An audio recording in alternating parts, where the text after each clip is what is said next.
Wow. What in the world? Why is it being weird? Hey! Well, we seem to be missing something. Yes. Yeah, the band didn't play a song for some reason. Oh my God. Wait, hold on. Ready for it? That is just really weird. No. That's weird, wild stuff. Yeah, it's right here. There it is. Hey! Cheers, everybody. Yeah. Cheers, everybody. And we are also joined by our third leg. That's a weird to say that. Yeah, don't say that. But here's Larry, everybody. Wrong one. Damn it. What the fuck? We got a new system this week. We got a new system, and we're like, yeah, it's gonna go smooth, and it just doesn't. Always happy to be your third leg. Awesome. Here we are. The gang is back. And we are very close to, doing our thing, doing the Huntsville or the Rocket City Rewind is coming up in a couple days. The end of this week. Friday. We got Friday, Yeah. June 9th. We got people showing up, people flying in, driving in, all that kind of good stuff. And wow, yeah, this is gonna be awesome.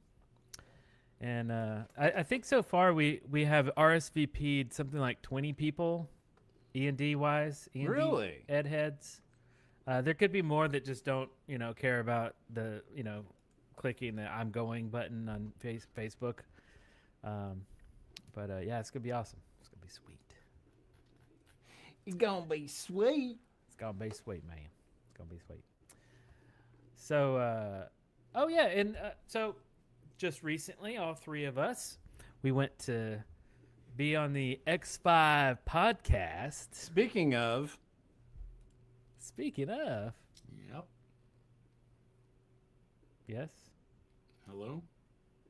Are you adding to that discussion with the speaking yet? well, I thought something was gonna pop up, but it hasn't popped up. There it is. Oh. Oh, he brought out the real one. But Excellent. strangely, once again, we're having audio issues. Oh, is it not playing? It's not playing. So nothing's going right tonight. I think it broke when we had to reboot the computer. Do I you have the know, guitar right? plugged in? Right? Did anybody hear some metal music playing just now? Maybe we just didn't hear, but awesome. Holy moly. X5 podcast. Charlie in the house. Thank you so much. We were on the X5 podcast just last weekend. We're going to be, I guess it's going to be edited. It's going to be on their channel. I think This he coming said, week, like, right? yeah, like in a week from now, or maybe less than a week or something like that. No, but it'll be less than a week. I think he said the 7th. the 7th. Right. No. Yeah, it'll be before. Oh, yeah. Before. The podcast happens on the 7th. Okay, Possibly. cool. Possibly Cool, on the cool. 7th. I don't want to give them any specific timelines, but we were told that it might possibly be on the 7th. That's right. That's right. Okay, cool. Had a Correct blast it. doing it. Correct us if we're wrong, Charlie. But yeah. Yeah, it was super fun. We always get to meet so many cool people. We got to meet Terry Sharp. He's actually on the podcast as well. He's a musician. He said he's playing a gig on tonight in Florida, but he's here in the chat room right now. And really cool dude. He shreds. I mean, there's all the X5 podcast people, they're all musicians and stuff. So I'm wondering, at some point we're gonna have to kind of maybe borrow some people to play on our on our album that we're gonna work on. I will handle the air guitar duties. Yes. You said duty. He said duty. Okay, let's see here. For some reason, I was trying to show my screen. Charlie just And- confirmed it is next Wednesday. This coming up Wednesday. Next Wednesday, yes, this coming Wednesday. Copy that. Ah, gotcha. Okay. Very cool. Very cool. And let me switch over to this. We have a new system. Don't you just love when we have new systems coming out every week? New software and all this kind of stuff. But anyway, here's the stuff. June 9th, Huntsville, Alabama. We're gonna be There, chilling there. at the hotel. We got the hotel already ready to go. And we're gonna be there Friday. We're gonna be there all Saturday. It's gonna be crazy. We're gonna be And, shooting videos and It's stuff. gonna be crazy. It's gonna be nuts. And the hotel is the Nuts. one across from the venue, correct? Correct. The Yes. Hampton Inn. Yeah. Yeah. I just got my room for Friday and Saturday night. Oh, excellent. Oh yeah, right. You're staying till Sunday. Yeah. Excellent. Which I have a feeling you're going to wind up staying till Sunday as well. Because Me? I'd really like to know when you think you're going home. Who? You, Eric. Oh, me? Yeah. Oh, I mean, I live here, so it's like I could just drive across town. I'm home, so you know. After partying hard all Oh, night on Saturday? long. Oh yeah, I'm probably just crashing your room. Let's see. That's I mean, you know. right. I Yeah. have to You have some carpet.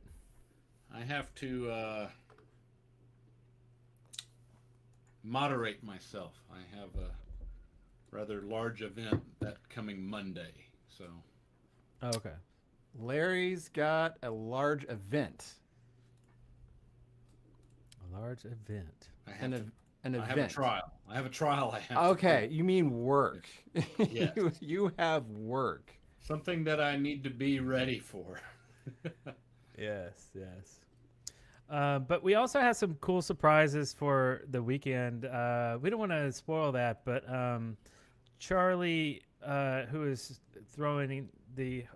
who's kind of heading up the whole Rocket City Rewind event, helped us out, and we shot something really cool. It's like a movie, but you know we don't want to tell you what it is yet. But he was involved heavily in the making of that, and yeah, we can't wait to unleash that beast. It's gonna be freaking crazy. He was involved heavily and for a lot longer than he thought. Yes. Yeah. Hey, I tried to tell everybody this is gonna take a while. I understand the realities of how this stuff works. Yeah. True that. Oh yeah. Before I forget, let me switch back over here to. Oh, do we have a new victim? A new victim. So yeah, I want to thank Christopher Scott Ulrich, which is Lars's grandson, actually. No, I'm just kidding. I don't think they're related, but he got a T-shirt. So he just posted it in our Facebook group. that. We have a Facebook group, so join that just to hang out and post memes and stuff like that. But hey, thanks, man. Thanks, Chris, for the support. It's a mighty fine shirt you got there. Let's see what else we have. So we have a show. We have things going on. We have topics. We got it all. Shall we begin? Actually, let me ask you guys, what'd you guys do for lunch? For lunch, Yeah, what'd you do for lunch? I drove to Subway, right around the corner. Ah, the Ate a- beige of sandwich shops. Yes. Ate a sub and that's it. Nothing too exciting. All right. What about you, Larry? I, on the other hand, was a little bit more exciting. I heated up some leftover Marco's pizza. Huh? Marcos is good stuff. All right. I think I had Marco's once years ago. I was so unimpressed that I never went back. Oh, of course. I mean, you know. Well, let me ask you: do you guys ever eat hot dogs? I had a hot dog for dinner. Ah, all right. Hot dogs. Now, did you prepare your own hot dog, or did you buy it from somewhere? No, we went over and ate at my mom and uncle's house, and he grilled it. Oh, okay. Yeah, see, I like the idea of grilled hot dogs, but I don't have. Well, actually, I don't have a back porch on which to put a grill on. I have a 3-foot drop into dirt out of my back door because I tore my ridiculous little deck down a long time ago with the thought of replacing it with this beautiful big deck, and it still hasn't happened. One day. One day. But I have found a way of making some exceptional hot dogs at home, and I would like to share the secrets that I Please have. do, because I'm not sure that there I is have such thing as discovered. an exceptional hot dog. But So Are you're you kidding me? I mean, I Are like you a hot kidding dog, me? but I mean, how good can a hot dog be? It's made out of pig lips and assholes. Well, okay, so first of all, Well, you must buy the. here it goes. Go ahead. Here it Here goes. we go. Okay. I prefer the kosher kind. No, that I are- have taken to really enjoying I make my own. turkey. turkey dogs. I eat a lot of turkey. I like Oh, ground sure. turkey, because it's more healthy and blah blah blah. Oh, yeah. So Yeah. I've gone to doing turkey dogs, and first off, I broil them. Oh. I broil the links just on their own in the oven, right? Get a little bit of char on them, some color, right? Okay. And then It's like blisters. now Oh, see, you're a bit of a sandwich artist. some red onion, and then I'll do multiple different types of cheese, right? So we got provolone on the left there. We got Swiss? some aged That's Swiss in the weird. middle. And then on the far right, I got some mozzarella My little mozzarella. and some Parmesan. Yeah. Yeah. So you got the Parmesan going with it. Okay. Parmesan, yeah. And then you put that back under the broiler, under the low broiler, right? So you can get some color on that. And it comes out, and you dress it with some spicy mustard and some Ooh. sriracha, Wow. and you have what I call Hoyt dogs. There you go. That's pretty awesome, David. I had no it never crossed my mind to put cheese on a hot dog. But that Hazel Riggs Hoyt dogs. it makes sense because it's not really like a hot dog, it's turkey, and you would always put cheese on a turkey sandwich. Yeah. Why not just a turkey sandwich where the turkey is rolled up into a tube? Right. Like that totally makes sense. Yeah. I don't know what's the sauce is what? Sriracha? Sriracha. Okay, and that's good too. The middle one with Swiss has Dijon mustard, where the other two Oh. have spicy brown mustard. I might not get the one with the old mustard though, but You gotta learn to love mustard. We go with the French's mustard. Hearing music, I'm not seeing anything. Copy who? hey, Copy Who, thank you so much. He Thank said you. upside down. Thank- This thank- is thank you. 666. Good work, fellas. Looking forward to meeting you Always guys in sounding Huntsville. good. X5 guys as well. Peace. Hey, cool. Well, yeah, that's awesome. We'll be there. We'll see you, man. Copy Who. Nice. Upside down. This is 666. Wait, what are you talking about? Oh, 999. Gotcha. Nice. Thank you, man. Awesome. Mandy says, Eric, have you never tried heard of chili dogs with cheese? Come on, your mama raised you better than that. Chili dogs just is so gross. I don't know that I've ever really eaten one. I think I might have. It just How looks have like you gone your entire life not eating a chili dog? it just reminds me of like looking in the toilet. Did you never go to A&W?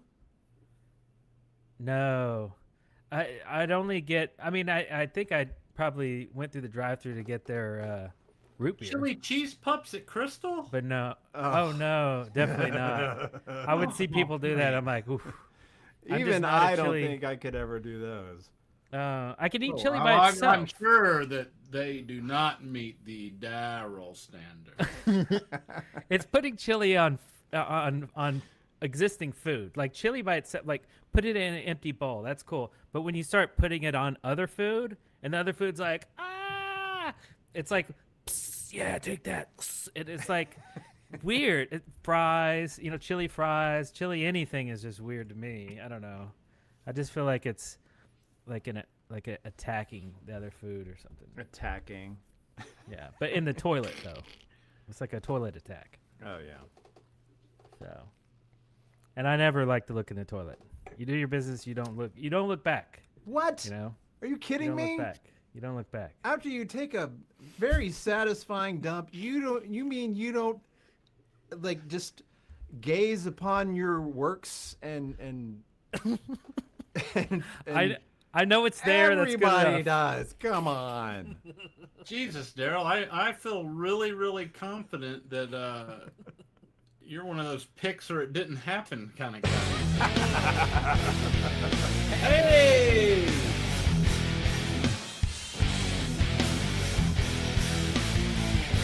We're not playing the air guitar? There we go. No, I actually have a real guitar right here. I don't need an air guitar. So, thank you, James. P.S. Only 30 years old, but wanting to find videos of what it was like in my parents' days growing up, and I found your channel. Love what you guys do. Keep up the good work. Larry, you're the man. Larry is the man. I'm Thanks, just the James. man that knows the man. Awesome. Yeah, it's fun doing lives. We used to do lives every week, and then it was every 2 weeks, and we kind of spread it out. But we have so many projects going on, but it's always really fun to come back at it. So, thanks. Thank you. And we've been doing a shit ton of work with this new infrastructure.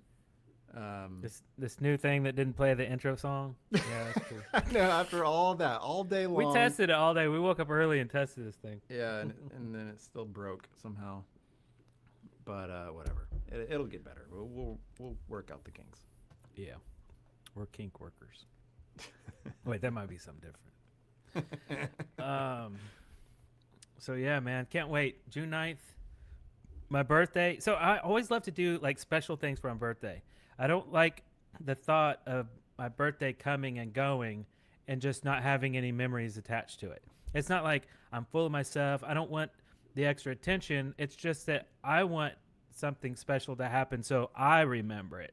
So it's not like, so in this case, I will definitely remember this Friday because we have a ton of stuff planned. But also it's just a lot of like stuff that we've never done before. And it's going to be like, I don't know. I'm trying not to get like, I don't want to feel like I'm going to get stressed out. Like, oh my God, there's so much stuff going on. So I still remember, nope, it's my birthday. I'm going to wake up going, boom, it's my birthday. Nothing can go wrong today, right? And if something does go wrong, then it was supposed to go wrong. Therefore, nothing went wrong. It went right, right? So all day long. Well, that's one way of looking at it. Yeah, I'm just going to ride the wave and just, yeah, it's going to be really cool. It's going to be awesome. I'm expecting everything to crash and burn. Well, good. Maybe it was supposed to. Hey, if there's cameras there, it'll be okay. Yeah, we're going to be filming a lot. So if things go wrong, it'll possibly go viral on YouTube. Make its way to the channel. Right. Yeah. Yeah. We shall see. We shall see. We shall see. We have some topics here. Oh, We'd good. like to dive into possibly why our why our live stream is called Bigmouths Strike Again. Oh. Bigmouth Strikes Again. Okay. Anybody know what that's from? I'm sure everybody does. Most people. Some people. I just assumed. Hey, 80s kid. Eric is a Gemini. My birthday is June 10th. Right on. Oh, Nice. We have lots of people. Okay, cool. Yes, Michael yes. J. Fox's birthday is June 9th as well. Is it? Yeah, Michael J. Fox. Yeah. No shit. Yeah, he's gonna be like, 82. dang it, I'm gonna have to Google. I think he's like 60. Oh, he's 61. He'll be 62. Wow. Crazy. Okay, so yes, diving into topics, music news. I just discovered like a week ago, sadly, yeah, the let's see if I can bring it up. Here we go. The bassist for the Smiths, Andy Rourke, passed away after a long illness. Here's a little clip from the BBC. So the musical brilliance of Smiths bassist Andy Rourke was remembered today after his death at the age of 59. With childhood friend Johnny Marr, Rourke helped define the band's unique sound and influence a generation of British groups. Those who knew him best also remembered his beautiful song. He passed away. All right. So, yeah, the Smiths. Some people love them. Some people hate them. I think everybody on the planet has heard of Morrissey by now. People who know will know Johnny Marr for his outstanding guitar playing. But I have always felt like their rhythm section never got quite the respect that it maybe should have. And that's why I've always been a huge fan of Andy Rourke, because I thought his bass playing in the Smiths was just absolutely amazing. The bass lines he would write, so melodic. They didn't just like hit all the the major chords along with the rest of the song. He was always doing like a counter melody to like Marr's intricate guitar playing, and it just elevated all of their music so much. He wasn't just like a one-note wonder, Right. like Gene Simmons. I was made for love. It was like bum ba da bum ba da bum ba da bum. It's like the same note. Yes, sir. Yeah, your thoughts on the Smiths? I'm not familiar with their body of work. But I have an 18-year-old son who is very fond of their music. I saw the Facebook post on the passing of that player, and I forwarded it to him. And of course, being the internet, was not sure whether that was true or not. So I says, "Hey, don't know if this is true. Saw this," and he responded back, "Yes, sadly, it is true." That music falls into a genre of music that I never grew an interest to. Yeah. yeah. Well, it was actually thanks to your sister, Eric, that I discovered the Smiths. She was like super into them at the time. Yeah. And I remember, Yeah, I guess that's who got me into it too. because she was all into the British stuff. Right. Yeah. Yeah. Her main squeeze being, like Paul McCartney, Beatles everywhere on the walls and stuff like that. But like, I heard the Smiths a lot, and then when I went to boarding school, I remember hearing the Smiths echoing down the hallway, and I was like, I know that voice. Who in the world is listening to Smiths? And I remember just walking around. I got real close to a door. I'm like, someone in this room is listening. The door swings open. I'm like, oh, hey. And I became his friend. He was a kind of a punk guy. Half his head was shaved here, and this part of his hair was red, bright. It was like dyed. Anyway, he was like a punk guy, and he got me into Bauhaus. I had no idea about Bauhaus. He got me into Skinny Puppy.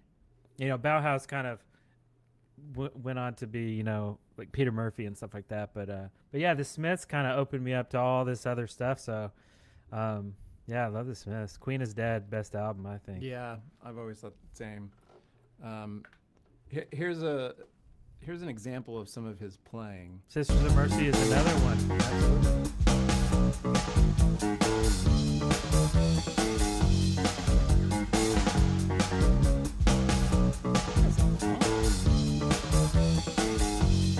Yeah, that's just indicative of a lot of his playing. It's like so intricate and harmonious, and he really stood out. Yeah. Hey Terry, good luck with your gig tonight.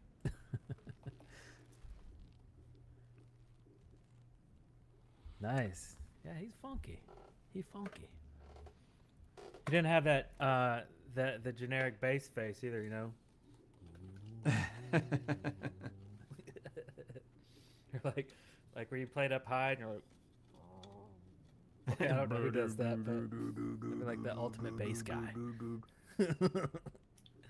Yeah. Anyway, so yeah, well, Andy Rourke. So there's still Morrissey and what's his name that you just mentioned? Johnny Marr, the guitarist. Marr, yeah. And the drummer. That no one ever talks about. He's the main attraction. But he was good. He was a really good drummer as well. There's like one particular song that always gets me. It's a really simple kind of pattern, but like it's just so perfect for that song. I don't know. Yeah. Anyways, what else we got today? What's going on? I don't know. You said you had the topics. Oh yeah. Okay. So I wanted to talk a bit about maybe some updates on Motley Crue versus Marr's. I know that you might have some stuff that might be confidential because you've kind of learned about a lot of things between now and last time, Larry, that we did the show. But is there anything new that you could talk about that's like public, knowledge? Well, I did a little digging on the internet. I used the Google button, and I was able to retrieve the 29-page writ of mandate that Marr's attorneys had filed in the case. And what does that mean, actually, in layman's terms? So it's not really the lawsuit, because it looks like, from what I can gather, the case will have to be arbitrated. But anyway, long story short, Marr's alleges that he is a 25% shareholder in various Motley Crue corporations and LLCs. He wishes to review the books, which should be routinely available to him as a member, and is saying that they won't turn the stuff over for him to review. They made him an offer, it looks like, to basically sell his shares and give up, basically buy him out of his shares. And by what I was reading, it looks like he is saying, look, some of these companies that they're mentioning, I'm not even sure which ones they are. I just need to see all the paperwork. I need to see what we're talking about. I need to see, and they haven't turned it over. So they filed a motion with the court to essentially force the Motley camp to turn over the paperwork and the documents and allow them to be inspected and copied and all of that. And that I am aware of, the court has not ruled on that, but I think it's set for a hearing in a month or two. Not uncommon for civil lawsuits to take, quite a while to make their way through the system. And in Los Angeles especially, I would imagine even more so than what I'm accustomed to. So what would be a reason for Motley Crue to withhold the documents and not share them with Mick? Well, it could be a number of reasons.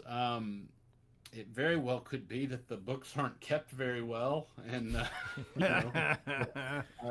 there's always that. I think and again, you have to understand when you read a legal pleading or a legal filing, it is from one side, right? I haven't read Motley Crue's response to all of the allegations that Mick Mars has raised, and to be clear, he has not.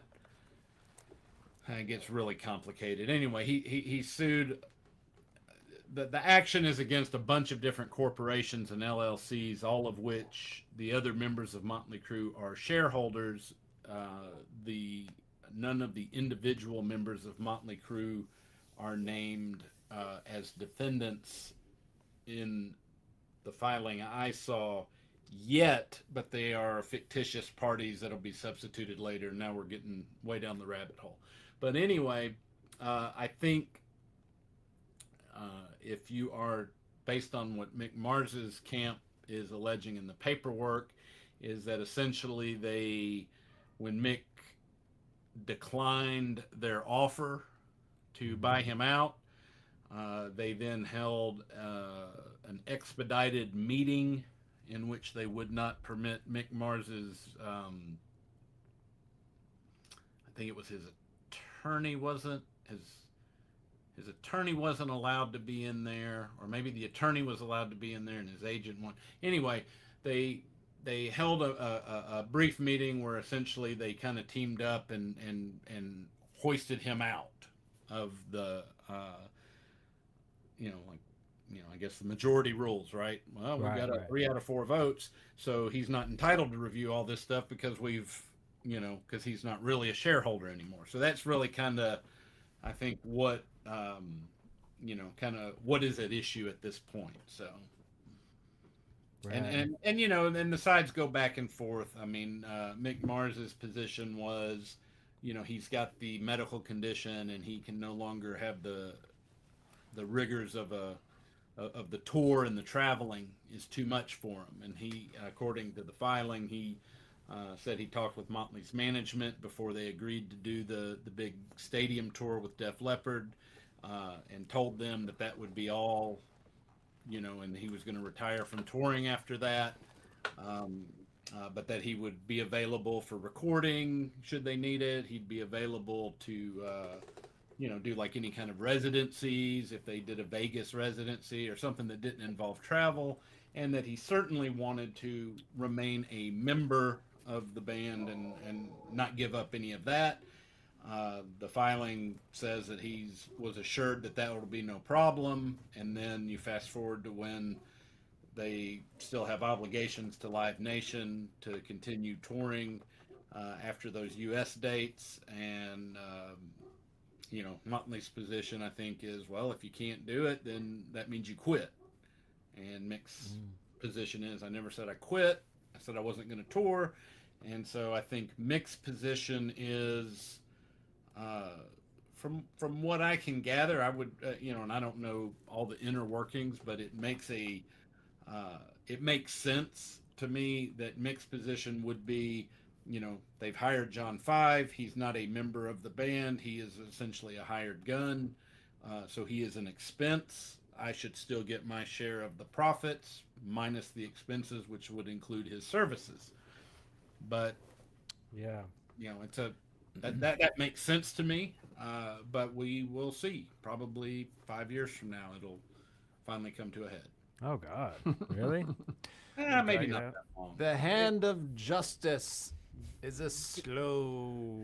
These things have a way of settling themselves. I did find it interesting, and apparently that has not been addressed yet. Is that the Motley Crue lawyer or lawyers drawing up, the separation and the severance package and all of that, apparently had also previously represented Mick Mars, both while he was with the band and in an individual capacity.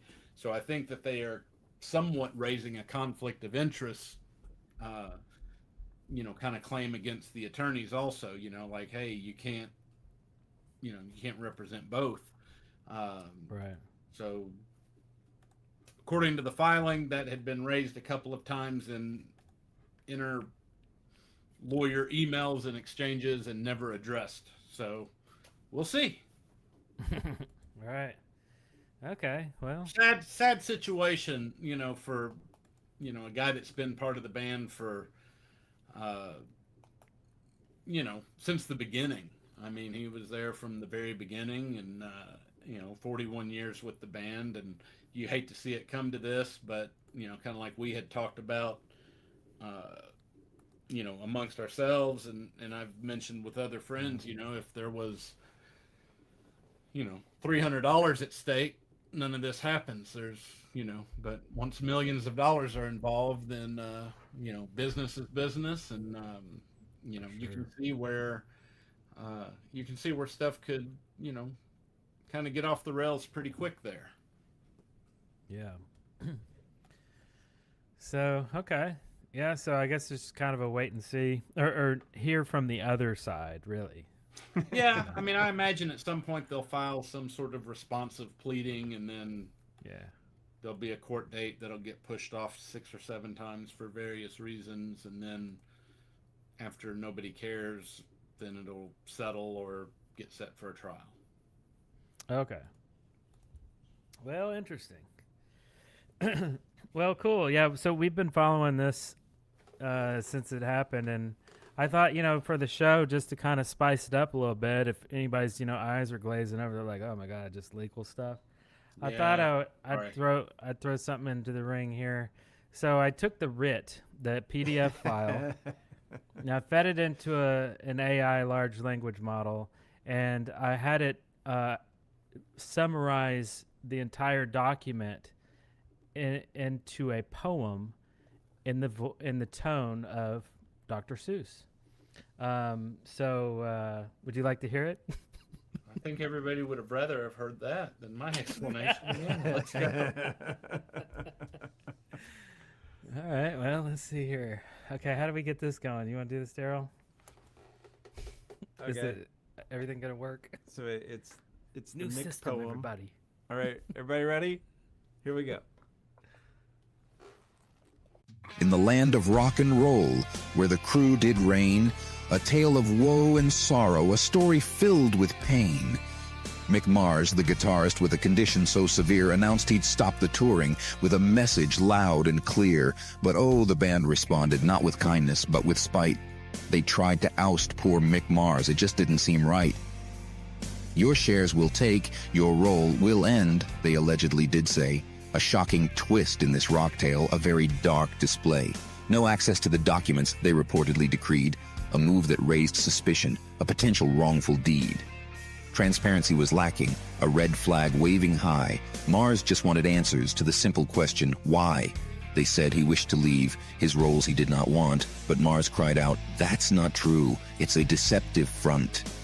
Misrepresentation, another flag in red, a troubling accusation on which the case could tread. And then there came the gaslighting, a cruel and wicked game, telling Mars his mind was off and his playing was to blame. A flag so deeply crimson it could not be ignored, psychological manipulation, a tactic much abhorred. So here's a tale of rock and roll, not of fame and glitz, but of potential wrongs and woes and legal conflict blitz. A story of a guitarist, his struggles and his plight in the world of music under the spotlight's bright. May this tale remind us in every song and verse to treat each other kindly, for the world could use less curse.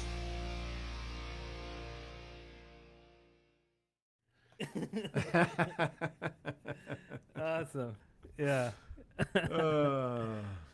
Poetry. What did everybody think of that? That's I don't know. Pretty freaking weird. Eric's always on these weird AI tangents, but that one I think turned out pretty good. Yeah, right? Yeah, that was good. Yeah. Oh, so yeah. And real quick, in the comments, I think 3 people have asked what this thing is What's that?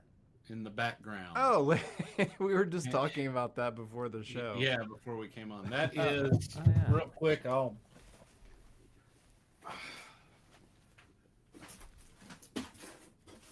I guess you can see it better. Yeah, the 1977 Shogun Godzilla. Now, Larry, is that Awesome. the Crap? one that you've had? Was that the one that was sitting in the other room?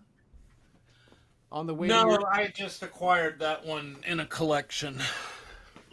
That one we're gonna clean up and sell. Okay, so let me describe for the audience at home what it was like going to Larry's house back in the day.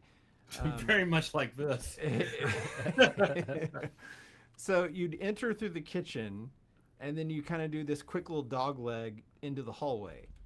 And then you would pass this room on the right before you got to Larry's room. And you would always kind of like check it out as you kind of walk past just through the door, because it was this room that no one was ever really in. And you never really went in there, but it was packed to the gills, full of stuff, trinkets, displays, dolls, like just all kinds of crazy stuff. And the one thing I liked the most about it was they had a 19, I guess from the movie 79, Alien, the full-size Alien doll. Yeah, sitting up on a shelf. He's upstairs. I still have him. And I thought I remember you guys having a Godzilla, but I don't know. Yeah, I had Godzilla and Alien. Yeah. Okay, so I didn't remember that correctly. Yeah. Yes, it was a room of treasures. Some would say. Some would say. So what was that actually in the the video? I don't think you could see it now. No, I don't think you could see it. Oh, okay. Because I don't.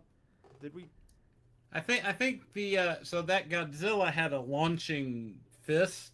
You know, you push like a button on his hand and his fist would launch off. And I think I lost the fist way back in the day. Okay. Oh yeah, so here we are entering through the kitchen, like I was saying. And then dog that's leg. the room. That's the door to that room. That's the room. Not that one. Okay. No. To the right. Yeah, that's the room right there. Oh, I see it. Okay. And the door is closed right now. It looked like, but okay. But yeah, it was usually open, so I'd always catch a glimpse of like stuff on the shelves. Oh, gotcha. Well, cool. Man, I did have some cool stuff hanging on the wall. You did have some cool stuff. Yeah. Everybody loves to comment too that you have a pentagram right next to a cross. Yeah, I got rid of the cross pretty soon thereafter. Hey, look, the emojis are working now. They're dancing around the screen. Yeah. They didn't used to do that. Wow. Maybe it was because we weren't public. Oh, somebody type winger or any kind of hairband, if you know, whatever. Just type of metal band in the chat. Yeah. There we go. We got some wingers. Let's see if it bounces now everyone's around. gonna type winger. What? Metallica. I don't think those. Oh, it's not working. Yeah. Curses. I know. We were just like everything else on this live. Yes. Oh, shut up. Somebody asks. We'll fix it. If my parents are still with us. My mom is still alive. She's in declining health, I guess. You know, she's got a birthday coming up in August, and how old but is no, your she's mom still good. now? I saw her just earlier tonight. How old is Debbie? And then my father, Debbie, and then my father. She's much smaller than she was in the video back in the 80s. She's lost a lot of weight. And then my father, I never knew, but he died February 14th, 1999, at the age of 49. Whoa. So, wait, your dad was 49? 49, yeah. Holy shit. Wait. Yeah, I was going to do the math. You'll be 49. Yeah, Your next I was going to do the math and find out, like, exactly, you know, what date next year I would be the same age he was when he died, and see if I make it that long. So Of course we'll you're gonna see. make it that long. Well, you never know. I could get hit by a bus. A bus. If we had buses here, I could get hit by one. Fortunately, you live in Huntsville, so that's an impossibility. Yeah. Hey, the stress of the job could kill me. Upset client. Well, Upset client. member of the public. definitely the stress of the job would kill you. I see That's that. where there's happening. gray. Look at that gray, man. I saw some pictures of myself. The one I posted on my Facebook page from, Yeah, of you it and was me. like 9 years ago. No gray. And now all this. Yeah, and I was shocked about that photo because I look at it and I'm like, oh shit, I looked 47 10 years ago. Yeah, that means you've aged well. Yeah. See, I charge more now that I have the gray. I got it, I Right. got gray hair, that's, so that's your wisdom, right? That's, yeah, like I'm smarter, so I just Yeah. charge more now. Wisdom on display. So That's what I do. yeah. Yes, what a great. So this is the picture that you did.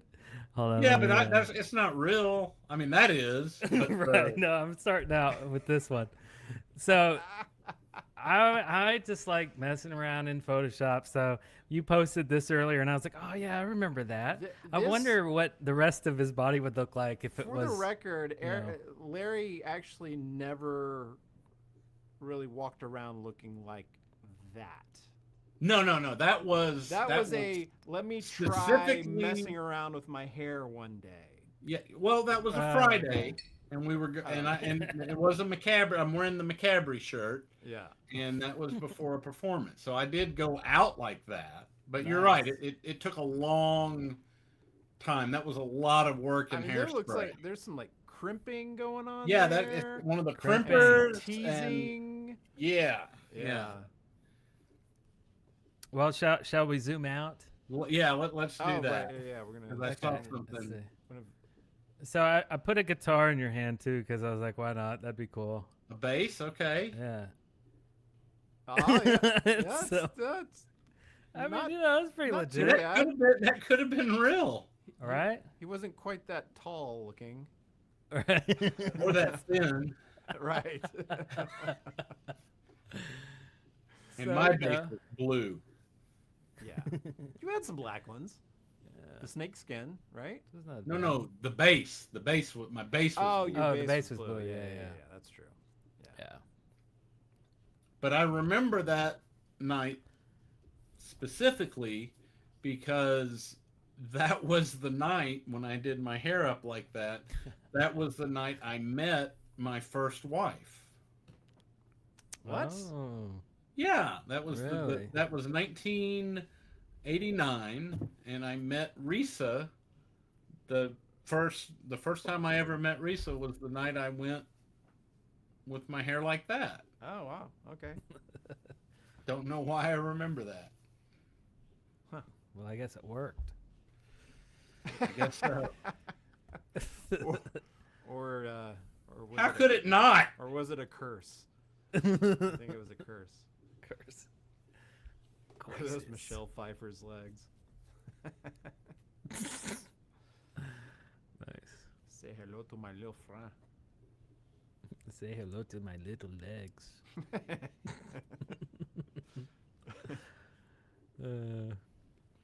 Well, let's see here. You know, it's actually time for intermission because I was going to get into some of these. We have a heavy second half of the show.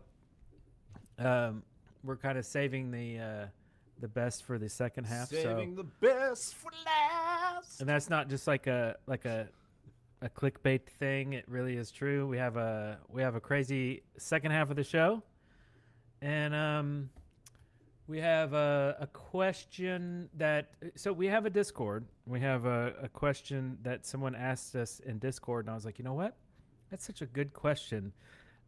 I feel like we should answer that on the next live show. So we've saved that. That's right now. Yeah, but we're gonna wait for after the intermission. After our sponsors. Well, what about? Are you going to at least say what the question was? Like Nope. as a teaser. Nope. Nope. Not gonna do it. Nope. Now I'm interested. Yeah, it's a good question too. Anyway, and then we have lots of extra crazy little things. I got another little weird video thing I made, and anyway, lots of cool stuff.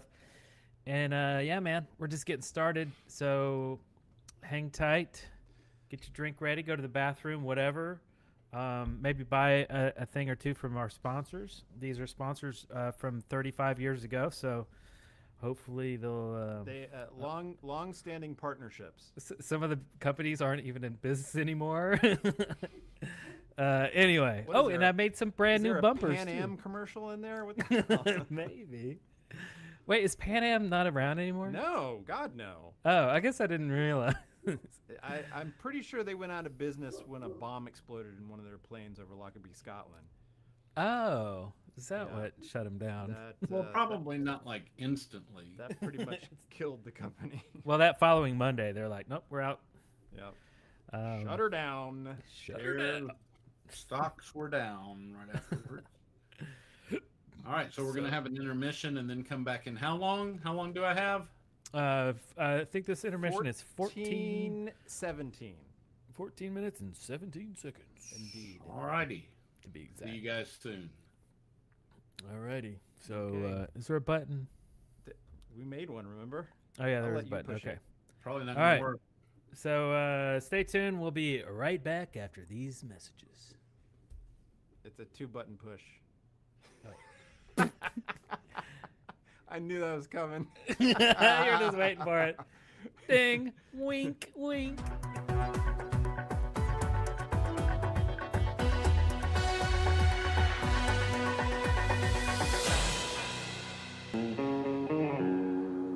Right now, the only thing that would taste better than a nice cold one is a cold filtered one. Miller Genuine Draft. Hot, isn't it? Yeah, if you want a beer whose real draft taste hasn't been changed by heat pasteurization, we've got it down cold. Cold filtered Miller Genuine Draft. It's as real as it gets. From Pontiac comes the one-of-a-kind 84 Firebird Trans Am. You can order it with aerodynamic ground effects, a high-output 5-liter V8, high-tech turbo wheels, and a close ratio 5-speed. And knowing you, you probably will. Trans Am, only from Pontiac. Build excitement. Pontiac. Come on, not another cooking class. Yes. You want to join us? Tonight is the fine art of snacking. No way. I'm just going to grab a handful of these Eagle chips and run. You don't run while eating Eagle chips. It's snacking elevated to its highest form. I'm elevating the chip now. Delicious. Oh, I got to have some of those Eagle honey roast nuts. Ah, the sweet crunchiness. Why don't you stay for class? I'm delirious. I better take some for later. Gotta go. Hi. We're here.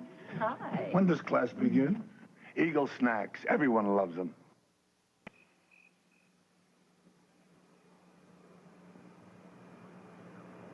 Toyota announces a 1-800 number for customer compliments or complaints.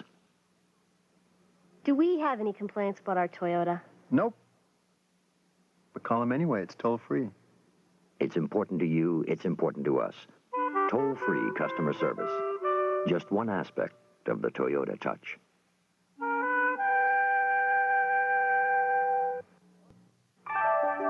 You can make your child's day each tomorrow bright.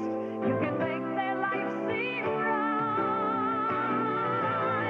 Take the time to give and care for kids' sake. Kids' sake. Make the time to live and share for kids' sake. You'll feel better when you see 'em proud.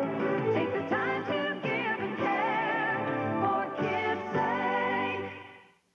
Thursday. What do a basketball team and the school's biggest show have in common? Is it legal? Find out on Fame. Then Nell's got something hot cooking on Give Me a Break. And if Diane's marrying Sam's brother, then what's this? He was turned on as I am. More. Don't miss Cheers. And then take a stroll on the hottest beat in town, Hill Street Blues. Thursday.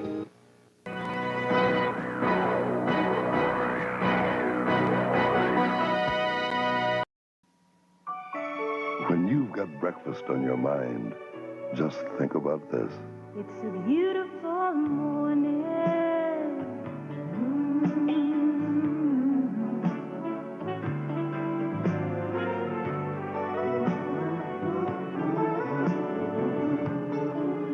Got the picture? It's a beautiful morning. McDonald's, your neighborhood breakfast place. The day Tom bought his new car, he knew it would start declining in value, month after month. So he added the Keeper coverage to his country company's auto insurance. 2 years later, the car was totaled, unrepairable. But instead of giving him only the used car value, country companies bought him a brand new one, same make and model, even though it cost more than the original. The Keeper for just a few dollars more. You've got the country company. The ultimate shopping odyssey. Madison Square. At Madison Square, dads deserve the best. From the electronic genius to the fashion plate to the physical fitness buff, Madison Square has it all. There's even gift certificates good at any store. Dads deserve the best on Father's Day, this June 16th, and Madison Square has just the right gift. It's all at Madison Square. The ultimate shopping odyssey. Keebler introduces the appealing taste of baked potato skins in a crunchy new chip. New potato skins got baked potato appeal, because they're made with potatoes and skins that are real. The Keebler elves make new potato skins with real potatoes and real potato skins for a flavor with whole baked potato appeal. Cheddar cheese and bacon, sour cream and chives, tasty baked potato, you won't believe your eyes. They're made with potatoes and skins that are real. New potato skins from Keebler, baked potato appeal. Magnum, he's real cute. For a paper doll, don't be a wimp. Throw away your dollies and watch the 18 Tuesday.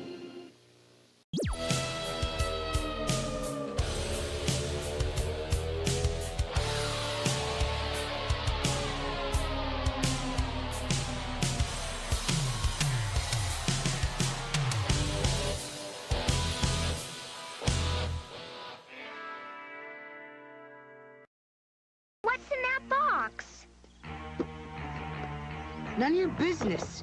And keep your hands off. What's all this for? Either someone's conducting a major chemistry experiment, or this is a serious no-no. Toto, something tells me we're not in cartoon territory anymore. What's that funny smell? I hate to suggest this, but my guess would be marijuana. What's this? A joint? Sure, drugs make you feel good. Being weird is just part of being a teenager. For $10, I could score us some crack. Oh, yeah, crack. Crack? Drugs, bud. Your brain must be, like, really messed up. You're about to take a trip through the human brain. Drugs can take you up and make you feel okay. You gotta take drugs just to feel normal! What's happening? Drugs! We're inside me? This is what's happening inside me? Now I'm seeing ducks. It's me. You can't get rid of me this easy. I'll be back, and you can bet on it. He's right, you know. He will try to come back. And when he gets here, we'll be ready for him. Right, guys? Right!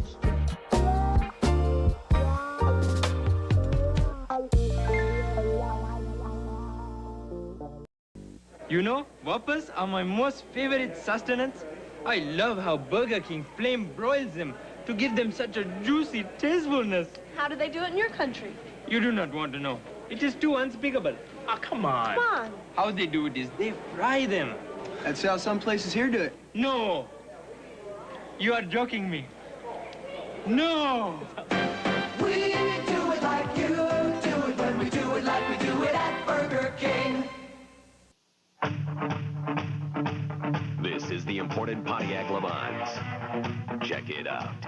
Its quality and dependability are backed by a powertrain warranty far longer than anything on Toyota, Hyundai, even Honda.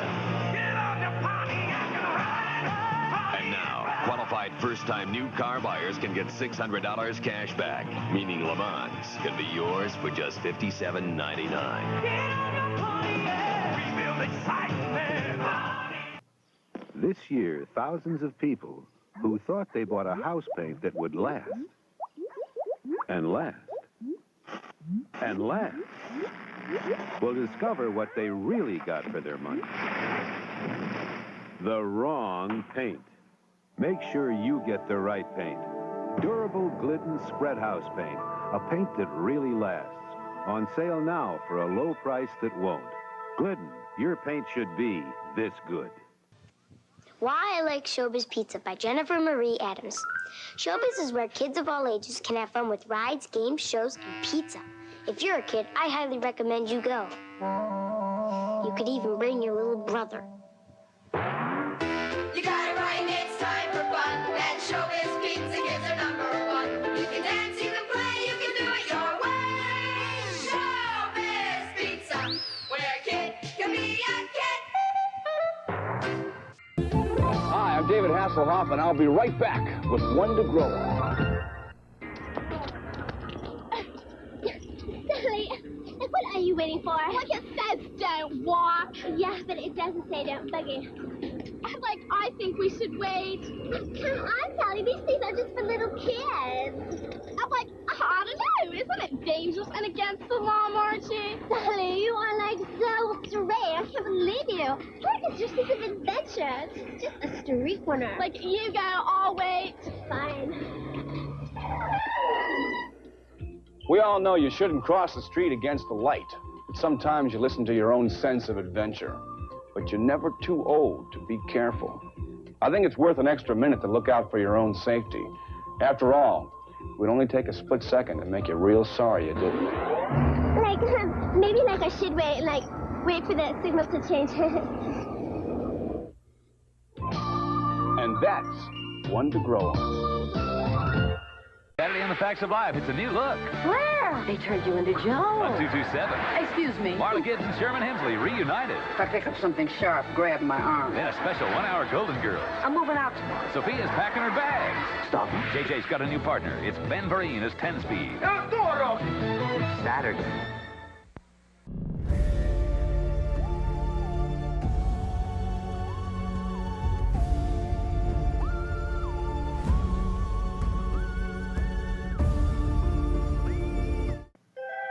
It's only at Baskin-Robbins. Indescribably delicious. The BR Blast, a smooth treat blended with your choice of incredible morsels, made Baskin-Robbins way richer and creamier. Experience the BR Blast at Baskin-Robbins. So delicious, so different.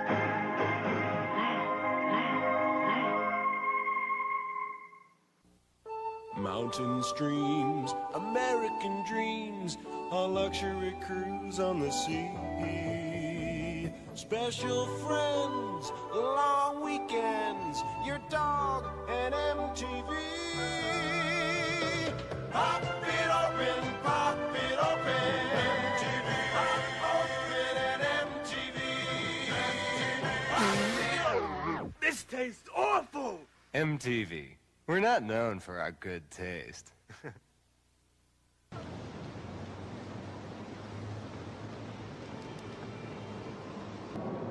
see what's in the box. What's in the box?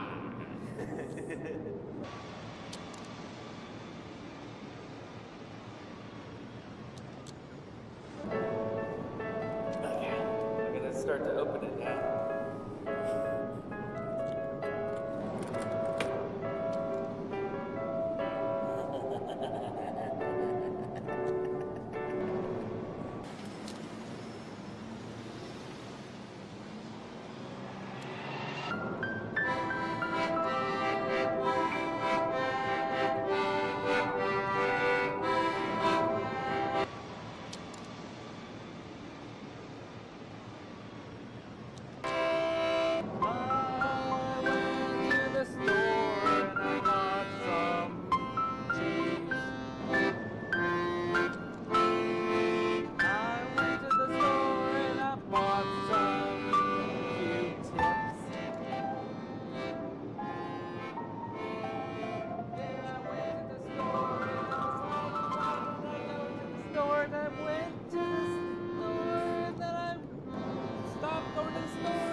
What's up? Cheers to you.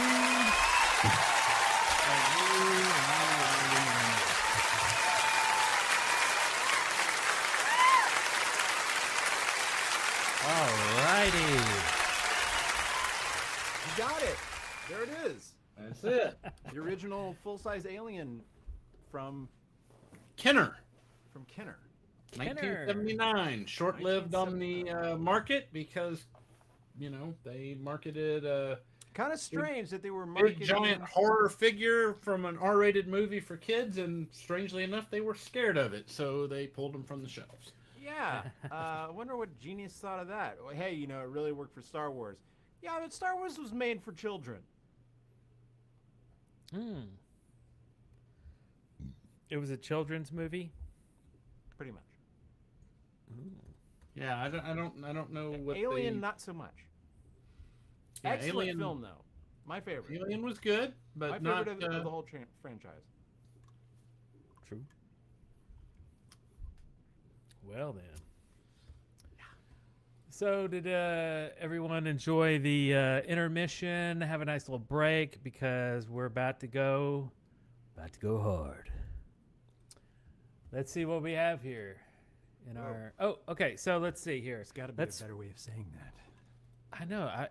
I don't word things correct. Yeah, you've been doing a lot of strange innuendo. I'm the third leg, and now we're going hard. Third leg. Third leg. Now going hard. All right. Well. All right. Let's handles hot dogs well. Tracy has to go. We're sad to see you go. We didn't really even get to talk. I feel like we need some one-on-one. Hey, why don't you come to town? Come to Huntsville, and we'll just hang out. Let's make that happen. Yes. Which she is. We have 20 people coming this weekend. It's gonna be freaking crazy. We're gonna bust out the accordion too. Okay, so here I have what's in the box. What's in that bag? Let me. We have a Caleb in the house. Let me load this up here. Okay, I have one news item that's very relevant to today's culture, and I'm ready to share it with you right now. Ready for this? You ready for this? A Nintendo Duck Hunt gun was used to hold up a convenience store for $300. Did you know about that? I did not know about that.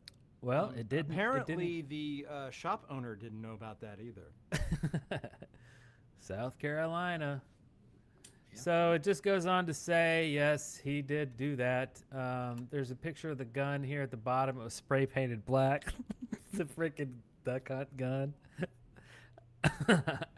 And if was that South Carolina? Yeah.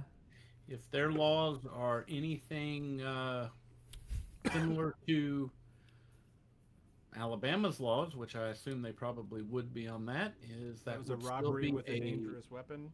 Robbery in the first degree, a Class A felony punishable by up to life in prison. Yeah. Whoa, really? Yeah, the fact that it's not real is not a factor. Does not matter. Oh. Here's the guy who did it. Allegedly. With blue hair. I like the hair. Hey, that. Why so angry looking now?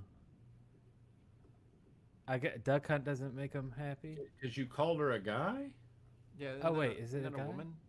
Kind of looks like a woman. No, his name was David. Right? Okay. This is David. Oh, we 23.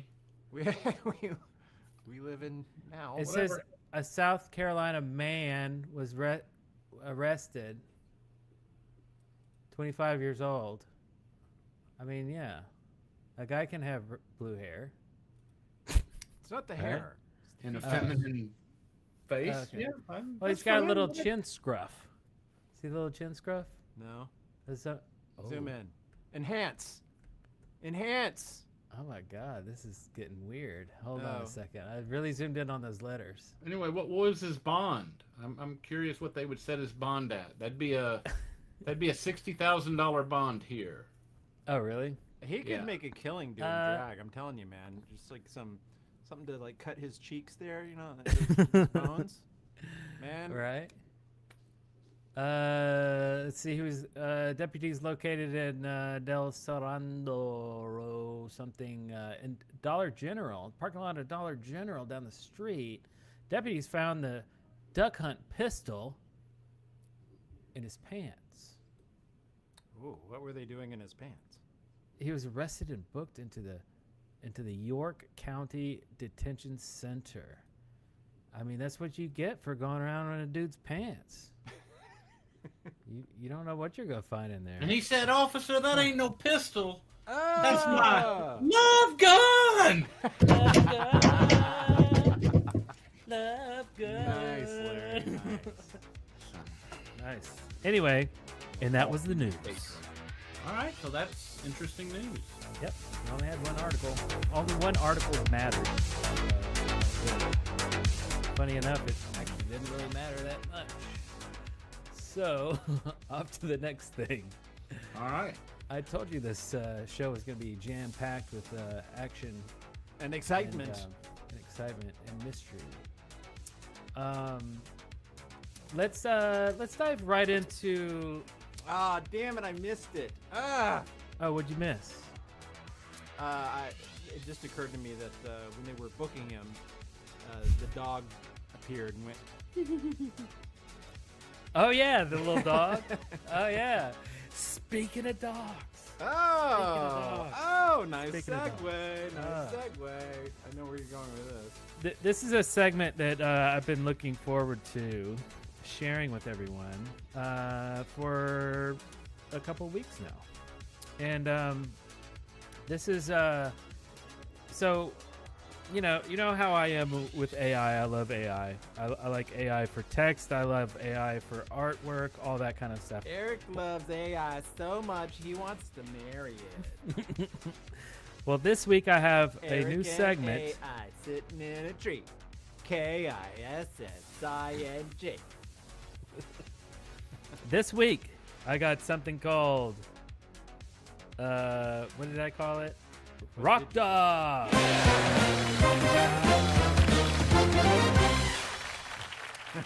And what we have here is we have the likeness of known rock stars, and yell it out in the chat room as soon as you know who these rock dogs are. They're not impersonating anybody. They are the versions of... No, it's not Hendrix. It is Bootsy! Bootsy Collins. Oh, Bootsy Doggins. Be jamming. Nice. Bootsy Doggins. I like that. Okay. All right. On to the next one. Who do we have here? Oh, I know what this is. Nice fella here is a good-looking guy. David Bowie. Archibald Kelly. Got that one right off the bat. Nice one. Next one. This one's pretty awesome. Annie Takers. CeeLo Brown. Elton John, Archibald again. Ooh, bing, bing, bing, Elton bing. Dog. Elton Dog. Love the hair. How it's just like parted right between the ears. It's just great. Sir Elton, yes. Oh yeah. Oh yeah, Larry. Don't you know this one? Though I'm trying to figure out which one. Yeah, there you go. FNLN, Gene. With the tongue and everything, you would say Gene and yeah, the kind of paint, right? It's kind of it's kind of a Paul jacket with a. Well, yeah, I could see that. Yeah, I can see that. But it's supposed to be Gene. I mean, Gene it's just sort of like a dog version of a Kiss member. Yeah, I wouldn't say a specific one. Right, King Diamond. Pretty epic. King Dogman. Oh, that's easy. Oh yeah. That's funny how it translates so well. I know. Look at his hair. It's great. All right, any takers in the chat room? He's got a lust B for Jam says bone. Darrell. Iggy Pop. Lust for bone. The answers are in the file name. I see it. Yeah, they're up in the top left. I guess if you can see that close. Oops. That's Oh. true. That's true. Hey, but I was right. You Yeah, are it's Iggy right. Pop. Yeah. Iggy. You know, the guessing game's going to go a lot worse now that you know that the answer's there. Right? Janis Joplin. Yeah. Nice. I never was a fan of hers. Oh, yeah. Yeah, Jimi Hendrix. Jimmy Dogrix. Jimmy Hendrix. Yeah, something like that. Jimmy Hendrix. Now, this is Joey amazing. Ramone. Yeah, right? Yeah. This is face. Like, it just really, that's a great one. It's one of my favorites. Looks actually just like him. Isn't that wild? It's freaking crazy. Never Look cared at for them either. Really? Yeah, it's Or Howard Stern. Yeah, Howard Stern looks Howard like Stern. he was like, one of their cousins or something. Yeah, right? That's true. That's funny. That's my absolute favorite. That's my number one. Keith Richards. Rolling Stones. Too young. Too young. Jimmy Just that Hendrix. mouth. He's just tired out. He's like, oh, man. I just don't know how many more years I can keep doing this. Well, you'd be tired too if you knew you had another 118 years to live. Yeah. Okay, so I don't know. Like, I know the answer's already up there. I don't know if anybody would really guess that, but that's Lemmy. But Oh, really? Yeah. Oh, I was gonna say, who is that? Who's that douchey, freaking half rapper, half rocker guy? Beastie Boys. No. That's not. How is that even remotely Beastie Boys? Rocker, Kid rap, Rock. Rap Kid and Rock. half rock. Kid Rock. Kid Rock. Yeah. That's what came to mind first for me. He didn't have such a big, long face, though. He has more of a roundy face, I think. Yeah. But I don't know. This is a bit of a stretch, but I had to make it happen. Nikki Sixx. It's really the hair. Yeah. And look at the legs. Isn't it kind of weird Nick that the legs are doesn't play into? guitar. He plays bass. Oh Not wait, much. he doesn't play anything. Well, yeah. I tried to generate a bass and it wouldn't have it, and I was like, whatever. I'm done. Speaking of Nikki Sixx and bass, what is this about him getting bass lessons recently? Did you hear I think about that's that? old. Oh, it's I think old. that's like a year or two old, like over COVID. Okay. So, COVID hit, and he was like, "Hey, maybe I should probably learn how to play that instrument I've been pretending to play for the last 40 years." Yeah. I'm not getting into that one. He was at home playing Jingle Bells. Jingle Bells. It's Prince. Prince. It's purple. Yeah. Because of purple. Because of purple. Yeah, the hair. This is a bit of a stretch too, but what can you do? Now that's pretty awesome, I think. Rob Halford? Yeah. Judas Priest, man. Yeah. That bald head, the glasses. I mean, I think that's The pretty ears. good. I mean, yeah. it's all there. Yeah. The chain. He always had chains around his neck, right? Yeah, I think that's pretty. That's a decent one. I don't know about these marks and I almost rubbed those. I almost took those out. Actually, he had a. You need that for the Lemmy one. Did you almost rub those out, Aaron? Is that what you're Well, gonna say? the eraser tool. Actually, right here, right between these two dots, he had a scar, and it was a bloody boil, and I was like, "What is that?" It was a bloody boil. Yeah, it was a bloody boil. Bloody boil. And I removed it in Photoshop because I was like, "What? That's freaking scary." And I looked up his face on Google Images. I'm like, Did he have like some sort of like cancerous looking bloody like thing on his cheek? No, he didn't. I don't know why it decided to put that, but I did erase how that. did the conversation turn to this? It was frightening stuff. And then we have Robert Smith.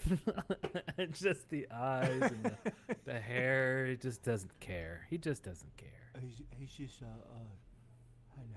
A bloody boil. Hello. I'm Robert Smith from The Cure. And we're gonna play you some pop songs, okay? I'd be his friend. He seems cool. Okay. Slash. Had to happen. I don't know what this is though. It's like a guitar built into his clothes, but this dude's pretty awesome. I jam with him. And this one, Darrell knows this one. He met him in real life and recorded one of his songs. Willie Nelson. And that's it. And that's it, folks. That was the Dog Pound. Thank you very much. And that will conclude this week's Rock Dogs. Row dog. Maybe next time we, get the name rubbed out. Right? Maybe. I'll think about it. Yeah, I really tried a James Hetfield dog. And a Vince Neil. I really wanted those to happen. I couldn't make those happen, so I'll try again. They were just terrible. Anyway. So what you got for us, Darrell? You about to play us a song? No. Is the answer. No. So we do have a question, and this comes from our Discord, the one that I you brought it alluded up. to. Yeah, leaving us hanging. Yeah, so the question is from You Must Get Wrecked. That's his name. He's a regular on our Discord. Cool guy. If your younger self could see who you are now, everything you've accomplished, and who you've become, then what do you think he'd say? That's pretty deep, man. Yep. What would the young person say back then if they knew what we were all going to end up being? Is that kind of it? As of right now, yes. Yeah, young Larry and young Darrell and young Eric watched our YouTube channel and saw us progress and go, I don't know about that. Or, ooh, that's pretty awesome. Or, I don't know. Are they sad about it? Or are they... Larry, you go first. So, young Larry knows about current Larry. Okay. What does he think about it? Well, as Darrell so eloquently pointed out just mere moments ago. Earlier in the week, young Larry was a upbeat and fun kind of guy. And now apparently I'm just a miserable asshole. So I guess I would be disappointed to see what's happened. But in a good way. In a good way. Yeah, I don't think that was the context, but that's okay. No, I mean that I'm letting you know, from my perspective, I'm an asshole. I think you're a miserable asshole in a good way. Okay. I love being around your miserable asshole self. It's highly entertaining. It's charming. It's endearing. I love it. Yeah. I don't know what I have no idea. It depends on what aspect of life we're talking about. I mean, so much. That's a difficult question to answer. That's a difficult question to answer. Well, if you think about it, if you can simplify it and say, what was young Larry's dream that you would become? Well, I knew I was going to be a lawyer. Oh, okay. Then you'd be very satisfied, very Well, okay, impressed. so Larry, when you had a concept of a lawyer back then, when you had this idea that I want to be a lawyer, yes, what did you see? What was the potential? Well, I always wanted to do the criminal defense work. Yeah. I've always wanted to do that. I knew that that's what I wanted to do. Your dad actually tried to talk me out of being a lawyer, you know. Sounds like my dad, yeah. He was like, Larry, you don't need to be a lawyer. You need to be a businessman. Which you were. Which you are. Yeah. To this day. Was. Exactly. I was and am. Yeah. Well, yes. But, I mean, look. I think what it was your dad saw that my business was doing well. Then I wanted to go to law school. And then he was like, but you're doing well. You don't really need to do that. But that's what I always wanted to do. So. Well, and I mean, lawyering is a business. But I guess he was thinking entirely financially. Yeah. And I'll say this. I mean, being a self-employed anything, lawyer, whatever, it is not nearly as financially lucrative as the perception is. So right, especially if you do criminal defense work, because a large bit of your clientele does not have sufficient funds from which to pay you. So all very right. true. But I think I wouldn't be shocked that I'm professionally where I'm at. Obviously, I'd be shocked that I'd be disappointed, one, that I cut my hair, but I'd be shocked that all these years later, people would still find entertainment in, the macabre thing and just all of that. So. Yeah, having that be like a legacy and an actual thing that's still relevant in 2023, which would have been. I hadn't even just the word 2023 would have sounded that. so weird back then. Just to say that, be like, "Whoa, like, are we gonna be alive in 2023? That's crazy," That wasn't the incredible future. That didn't even exist. Right. I don't think I didn't get past the year 2000 back then. Yeah. I remember having a thought in elementary school once that I did the math and I was like, oh my God, in the year 2000, I'm going to be 24. That's so old. 24. It is weird. It's like those things that pop up on Facebook all the time, the time reference, such and such is now the same, is now as old as whatever was before, like, I don't know, the landing on the moon versus, something else. And it's to make you feel old, to realize how old all that stuff was. Yeah. Yeah. I remember when I was little thinking the time that I'm going to become cool, and this is so weird to say this. I don't think I've ever said this, but the year that I'm going to become like a cool guy and I can like do things outside of like just being at home, like with my parents and like doing homework and doing all, just cheesy stuff, would be 16. So I was really looking forward to being 16. And the thing that really like pushed me over the edge for that was because Alex P. Keaton was 16. And I always looked up to Alex P. Keaton.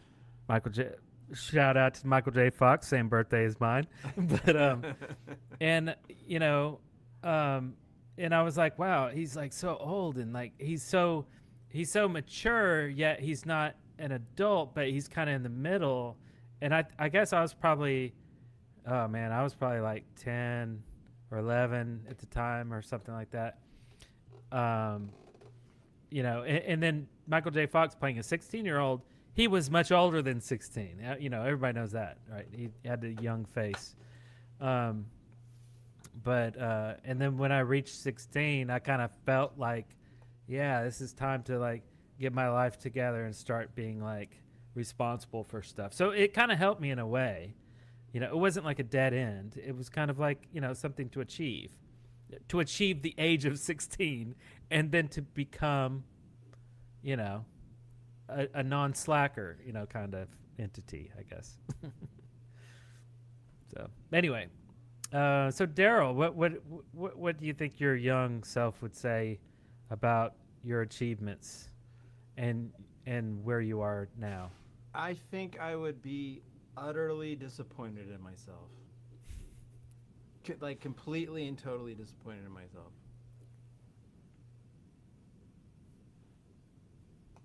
So, all right, folks. Yeah, thanks. All right. Well, no.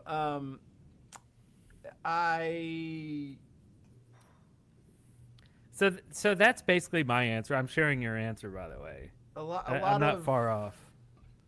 I would think the same. But anyway, expand on that. Well, you know, just like I had these hopes of being like the next Steven Spielberg, you know, making movies and everything, and haven't quite reached. Well, I mean, honestly, now I wouldn't even want to be the next Spielberg, because even Steven Spielberg is lucky that he is Steven Spielberg. If you go back and examine the history of film and how it all played out at the time, I mean, those guys at that time were just like a shot in the dark, lightning striking at a certain time in film history. So, yeah, I mean, that was an impossibility that I couldn't have seen back then. What I would like to think that I would be like super stoked and surprised that like the three of us are all hanging out, but I'd probably be like, well, yeah, of course we're hanging out. You know, I wouldn't have any context to really understand that, hey, 30-something years has gone by and we're still, because I wouldn't have any idea of like the nature of friendship and relationships and how those change over time. So yeah, good point. Well, and of course, you know, back then, even now, you know, it's difficult to foresee 10 years in the future. Sure. You know. Yeah, definitely. Easier now at this age than it was when you're a teenager. But, you know, like the story I always told was a guy that worked for me and became my business partner with my first business venture, my video store. Like I was 21 when I bought it and started running it. And I remember he was a little older than me. And then after a few years, I remember he was, this is embarrassing to say now, he was turning 30. And I remember at the time, I honestly thought, like, holy shit, man, he's 30. It's over. He's done. You know, his whole life is over. He's now 30. And strange to look back at that, because that's 30 is pretty young now. But yeah. Your concept of age is very, very, very, very different. Yeah.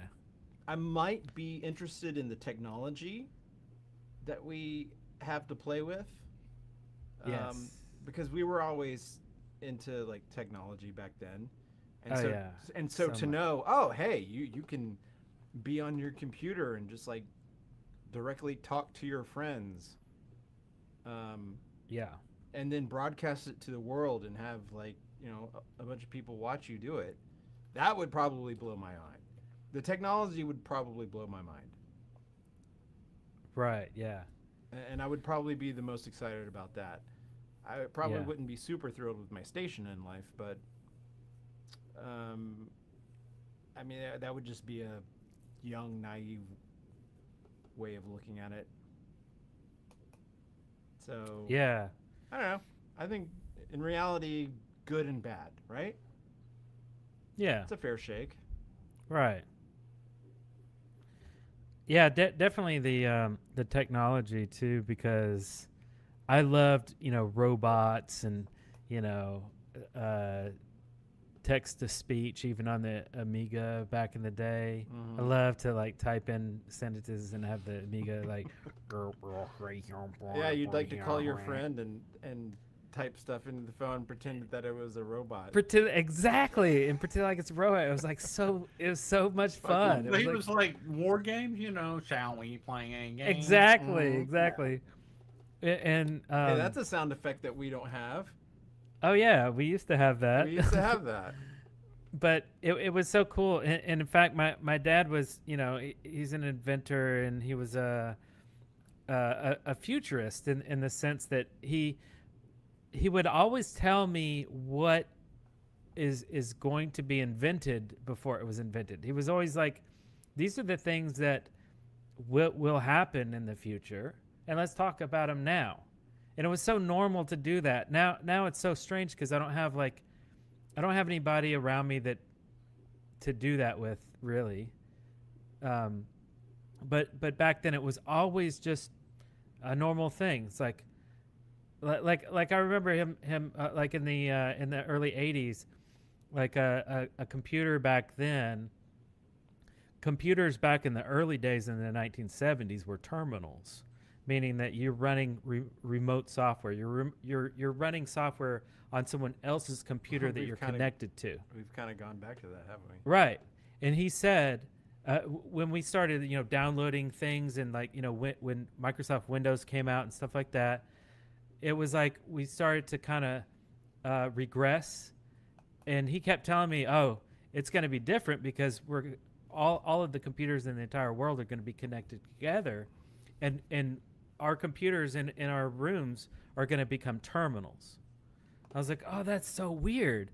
But how could it be fast enough to connect to the infrastructure? And he's like, oh, trust me, this is where we're heading. And now, like, you can use a video editor on a website. You can use, a lot of software is like Canva. Instead of people who don't want to use like Photoshop, use Canva, and that's just like, it's a terminal. You're using software on someone else's computer. ChatGPT, that's a software on someone else's computer. Anyway, but he would always tell me all these things that are going to happen before they happened, and all the things he told me you already know because it already happened. But a couple of things that haven't come true that he told me were that we're going to go through a technological era, and then we're going to go through a technobiological era. So where your computer won't be metal and plastic and electric current anymore. It will be biological. You'll literally be feeding your computer food, and it will be pooping out waste. It will be an animal. Isn't that weird to think about? But he told me about this back in the 80s, and he was like, that's where technology is going, because the human is an electronic biological being. We take in food, we have electricity going through our entire body. We are that computer. We will have these computers. Anyway, goes pretty deep, but anyway, so like when I was young, I was always looking forward to the future, and AI especially. And then I got a job in my 20s programming AI, early AI type things. And it was really cool because I was like, got to see it grow up. And anyway, but just to answer the surface level question of like, would my younger self be like, what would he think about now? He'd be probably kind of disappointed because so when I was young, I was kind of egotistical and thinking, oh, I'm going to be rich. That's one. I'm going to be famous. That's two. And I'm going to be hugely successful in Hollywood. That's three. That's the trio right there. Okay, so now, I'm not rich. Look, all I'm saying is you were paid a fee for licensing your video to a rock band, so therefore you could check off all three of those boxes. I mean, that makes you famous, you know. Yeah. You know, Hollywood-ish. Yeah. So the cool thing that happened now, like, I don't need to be rich. That's not my priority in life. Money's not my priority. I don't want to be famous because, again, my priority is not the attention-seeking thing. I like to be the kind of guy behind the scene. I want to be the guy to deliver the awesome instead of me being the awesome. You know what I mean? And then the third one is, being successful in Hollywood. Well, it doesn't matter where you are. Hollywood, I thought, was like the promised land, right? It's like if you go there, you'll just be awesome. Then, that was our concept of an outlet. Yeah. There was no other outlet at the time. Yeah, we didn't know about it. Yeah, YouTube didn't exist, all that kind of stuff. Yeah, the internet didn't exist when we started doing this. Right. And that was the only thing that we could cling on to, basically. Right. And now to grow up and kind of learn about how the underworkings of Hollywood, how it actually, is churning along, I'd rather just not really be it's a part of that. It's just another corporate system like any other. Right. Yeah. And I guess, put simply, like, when someone says, like my dream was to do those three things. So in a sense, if I'm not living the dream, then I'm a failure. But what I've done, and Darrell and Larry, is we've lived beyond the dream. So we're better than the dream. The dream was just to do these things, but we're up here living that dream, beyond the dream. So my younger self would not have understood that. It takes 40-something years to figure that out, but, but I'm super happy about that. If I was to explain this to my younger self, he'd be like, lame, So yeah, I'm happy. I'm happy where we are. I gotta say this about the technology, though. We as human beings get really used to technological steps, right? We adopt them quickly, and then they become commonplace, and then we forget about the amazingness of it, right? Yeah. It's just commonplace. So I try to always remember, just take a moment to remember how fucking cool this is, right? Next time you get on an airplane, just remember how fucking cool this is. You were flying in a chair in the sky. And now, the thing that really blows my mind is I fly a lot of Delta. And Delta just rolled out Wi-Fi on all of their flights. So I can talk to everyone I know while I'm 30,000 feet in the air, traveling across the country at 500 plus miles an hour. Right. That's fucking amazing. And I'll just start texting. I'll be like, hello from 30,000 feet. I never get those messages. I try not to forget that this stuff is really cool. Yeah. And a lot of us will like bitch about, my fucking phone, I had to make it, it's not doing what I want it to do. Yeah, it's not fast enough or whatever. That's 13-year-old Darrell. This is amazing. Just every once, I don't know, once a month, every 6 months, I don't care. Just take a moment to just be amazed about the world we live in, because it actually is fucking amazing. Yeah. And it's easier to do that if you have kids that are growing up. Of course, mine's 18 now, but I remember, kind of along those lines, having that conversation with him, when he was like, I don't know, 12 or 13. The concept that I woke up in the morning during the summer and I walked to your house, Darrell, and that we hung out, and that my mom didn't know where, Grandma didn't know where you were. I was like, yeah, I was with Darrell. And she, and he was like, well, I thought you said y'all used to walk around and like go to the stores, and sometimes you would do. I was like, yeah. He's like, well, how would she get in touch with you? She couldn't. Like, well, she would call Darrell's house. He goes, but if you weren't there, I was like, I guess she left a message, and like in his mind, he just could not grasp the concept that we existed out there without instant ability to interact. Sometimes you could not get in touch with someone. Sometimes you didn't know where someone was all day for several days. Yeah. And then you'd finally get in touch with them and you'd be like, where the fuck have you been? Oh, I had to blah, blah, blah, blah, blah, blah, blah. Oh, okay. Oh, that's cool. And then it gave you something to talk about. Yeah, but there's a fine line. It's like we have access to a lot more information right now. So is it cooler that we were, I wouldn't say more ignorant, but, we had access to less information back in the day? Yeah, in certain instances. It was also frustrating that we didn't have a lot of access to information.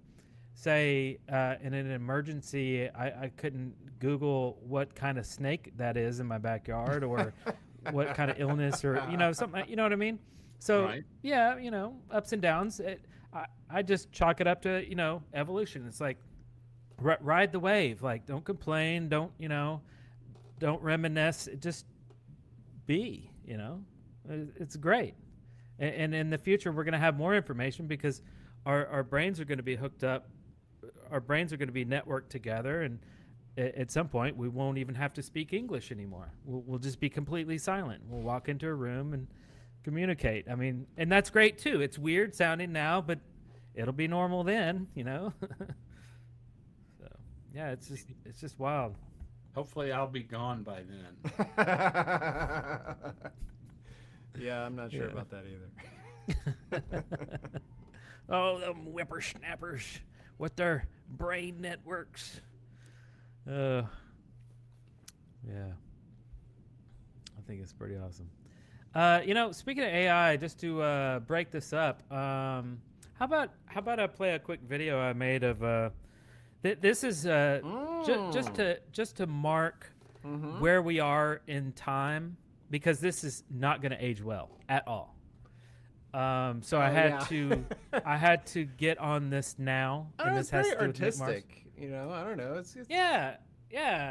Like I wanted to make it cool, but like this is the it's pinnacle. like saying a Picasso, painting has no place in today's world. But that's not true. Oh, right, because because he was using such old technology. Oil paints, on canvas, which we still use now. Well, I'm just saying no, because there's a lot of because it's not the realism, right? It's not quite there. It's more artistic, more what is the term for that style? Abstract. Thank you. It's more of an abstract kind of. Okay, so here I'll set it up. Yeah. So I made a very short film. It's like a minute and a half or something. It's so it's a text to video AI generator. It's basically you are able to type in what you want to see on the screen, right? So you're able to direct the AI to paint the pixels to make a video, text to video, right? So I spent some time, I wrote a little script, made the visuals from AI, anyway, edited together, all the voices AI as well that I trained personally. So it's Vince Neil talking about a story about the time that Mick Mars and Slash had a guitar off while on tour. So yeah, so here it is. I forget what year it was, but we were touring with Guns N' Roses at the time, and Mick and Slash decided to have a friendly competition to see who could play the fastest guitar solo. They're trading licks, each one faster and more insane than the last. The whole bus is cheering them on. Suddenly, Mick's guitar catches fire. We all panic, thinking it's going to explode, but Mick just keeps playing, shredding the most epic solo while his guitar burns. Not to be outdone, Slash whips out his signature top hat, sets it ablaze, and starts playing his guitar with the flaming hat. The two guitar gods face off, riff for riff, while their instruments and accessories burn. As they hit the final note together, the bus goes dead silent for a moment, before erupting in cheers and applause. It was impossible to declare a winner. They were both legendary. And that, my friends, is what happens when you put Motley Crue and Guns N' Roses together on a tour bus.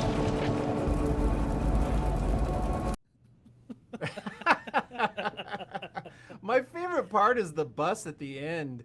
How charred and like it had been burning the entire time, and yet still like chugging down the highway. Right? Like it doesn't matter, right? It's like, they're just joking around. Don't worry about it. Funny. Yeah. So yeah, I've been making cool. I've been making some of these. I have a couple other Vince Neil story times. I'm not gonna play them tonight, but anyway, I'm looking forward to this technology. You know, getting better and better. I'll keep making these, and I don't know. This is fun. Pretty soon, this is what we're gonna have on the big screen. You know, we're gonna have actors that license their likeness out, and they don't have to get on a set. This is like, So this is an actual reality. I can actually see computers being able to generate an entire realistic-looking movie with realistic human beings that don't actually exist, and sound and music and all of that, and not anyone ever is. The question I have is that going to be a subgenre of filmmaking that will just be an offshoot, or will it completely eclipse filmmaking because everyone's going to be like, well, why go through? Because it is incredibly labor intensive, very expensive, lots of people. But on the other hand, on the flip side, it's like, well, then what are all those people are going to do? We're going to have a bunch of people standing around going, well, I don't have anything to do anymore. Yeah, but that's the world we're in. I mean, people get replaced. You got to do something different. Well, and it makes me think of the ice industry during the turn of the century. Ice? Yeah. I know. What do you mean? Whenever I mention that, people are like, what the fuck are you talking about? I remember in Back to the Future, it took an entire room. Remember, like in the 1960s, a computer would be the size of a house. Remember Doc Brown in Back to the Future 3 had like the size of a house? Sure. It was a huge machine, and it would output, bing, a single ice cube. Well, so in the turn of the century, and I mean not this century, the last century, the century I think of automatically, my brain goes to, between the 1800s and 1900s. Before the invention of refrigerators and freezers, there was a huge ice industry. And what these people did is they went to the lakes, the Great Lakes, Lake Michigan, all the big lakes, big, large frozen bodies of water, and they would cut giant blocks of ice. And that's what they would use to fill these train cars full of ice boxes to transport goods across the country. Right, okay. And it was a huge industry. And these people were paid labor wages to cut blocks of ice, right? And then the transporting them and storing them and moving them around. It was an entire huge industry that, with one technology, disappeared overnight. right? And I've always thought that is the perfect example of, a lot of different of what can happen when when technology overtakes. Well, for several years, and I think maybe it's the lawyer in me, but I had always had questions, and I think I'd even had conversations with Darrell about that in the years past. Like with the technology getting to be what it is, like it was, I don't know how to say you wanted to make a Star Wars film and Harrison Ford wasn't on board to do it. Yeah. We've had several conversations about this. Yeah. Right. Yeah. And it's like, and all right, well, then we'll just get somebody that looks pretty much like them, digitalize it up and alter the voice, and it'll sound just like them and it'll look just like them. And is that okay? And I guess it all just comes down to what you contract for initially. It's, does Harrison Ford look like Han Solo, or, is Han Solo look like Harrison Ford? I guess it just depends on how you, I guess you can contract for just about anything, but certainly back then that wouldn't have been, I wouldn't think the name, image, and likeness would have been near, a topic like it would be today, because like you said, you could create, they put Carrie Fisher in a Star Wars movie, from what she would have looked like in 1977 after she was, and it didn't look exact, but we're still early on. It was early as far as those kind of attempts go. Just a few years later today, now they could do that like entirely convincingly. Right. And do you have to pay them for that, or do you not? Do you, I don't know. Yeah. Yeah, that's a lot of new laws to, decide upon. And the law is always very, very slow to catch up to technology. Technology changes quicker than the laws do. Oh, yeah. It took forever to even... there's no precedent currently for it. It's going to have to take a precedent event.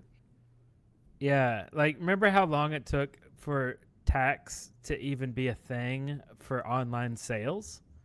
At least that 10 years. Changed a couple of years ago. Yeah.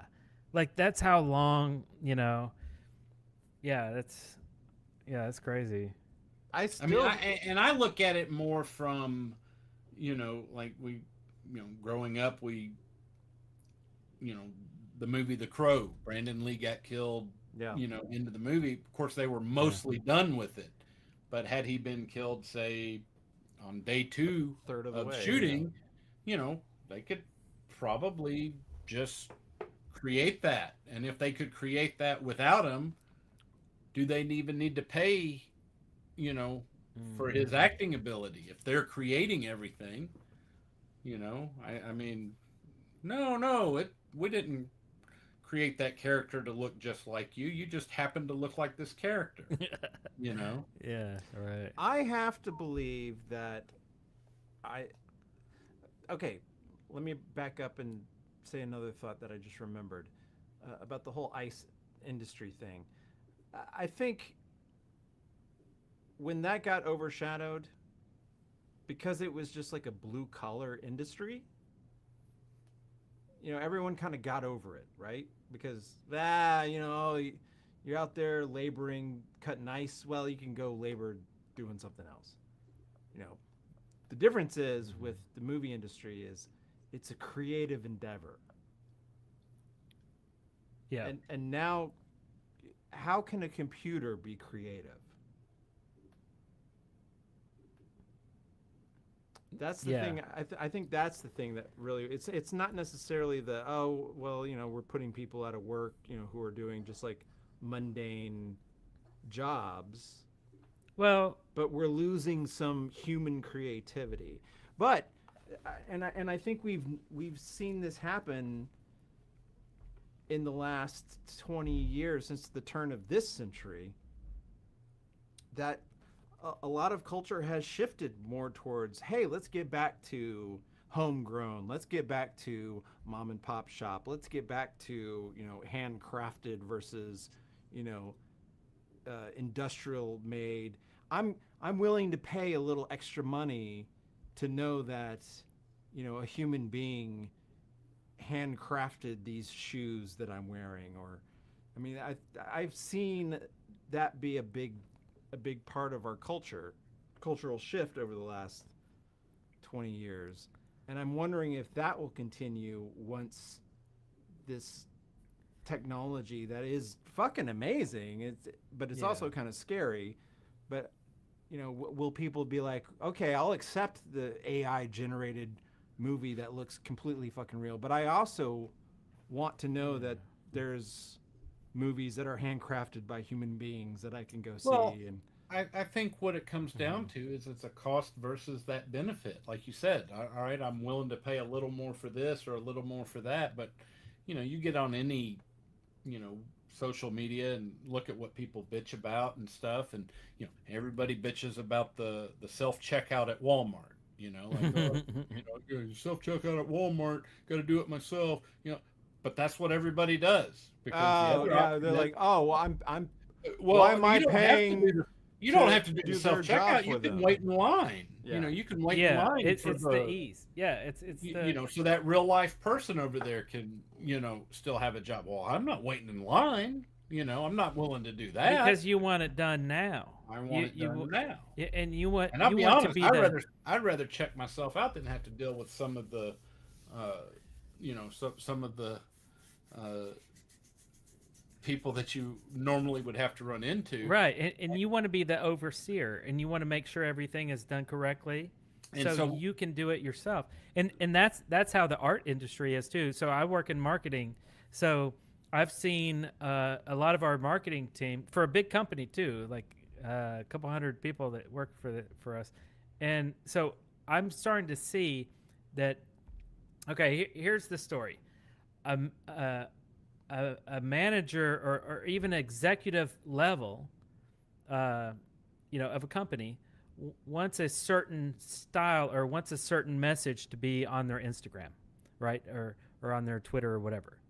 Instead of like trying to voice it to a whole team that can communicate it down to the people to actually push the pixels, to actually draw it or whatever. It's so much faster for them to just express what they want to a computer and have them offer a whole bunch of them, right? Like, give me 50 pictures of what I'm trying to explain to you, and I'm going to pick one out of those. Super easy to do. And that one that you're going to choose is excellent. It's probably going to take somebody, let's see, if it's Monday, it'll probably take them until Wednesday, maybe until Tuesday. So you're saying... But I can get it now, and I'll have to communicate to people. They're still going to use the people, but they're going to use the people as the filters for the computers who are actually generating the work. I mean, look, if you're trying to research something today, do you go to the local library and look through the encyclopedias, or do you click the Google button and enter a phrase? Are you going to hire a historian to tell you the story of Hercules, or are you just going to Google it? Right? The librarian might be out of a job if people don't continue to go there to, Right. And actually, and Darrell, on your point of like, you're like, well, but how are we going to discern? Like, what if I want this painting, but I want to make sure it's done by human? I think in the future it's going to be one and the same. It's like, okay, I want to hire a team of people to build a building for me. I want to make sure that they're doing their math by hand, on paper, with pencil. Nobody is to be using a calculator because it matters to me. Why? I don't know. It's weird, but it matters to me. So no calculators. Well, just like in high school, who's gonna build my building? You're not gonna have a calculator available for you out in the real world. right? It's like, who cares about a calculator? All I did was hurry up and get the numbers correct. Same with art. It's like, who cares about the artist? I just want to make my barbarian with a sword and epic looking standing on top of a mountain with lightning striking his sword. Like, I don't care how it's done. Just make it do it, you know? See, I do. Like, that's the But I future. guess I still have a little bit of that collector in me, you know? Like, I have this conversation with a lot of my friends. There's a comic book artist named Todd McFarlane. He did, got popular doing Spider-Man way back in the day, and then... Who? Todd. Why don't you guys? He was a human too. He was a pretty awesome human. And, yeah, and then created Spawn, McFarlane. and he's a really good visual artist. But now, you know, in the old days, you put pencil to paper, and then somebody inked it, and then it went through the process, and somebody could own an original piece of artwork that this artist worked on. And that's like really, really cool. And now he does everything on his computer, on his iPad or whatever with the little pen, and he His does tablet. Does it on his little tablet, and does it live, and it doesn't take him 10 minutes. He whips up and pushes a couple of buttons, and the next thing you know, in 15 minutes later, you've got a cover quality, fully colored, image that would, if had been done by hand, would be considered a masterpiece.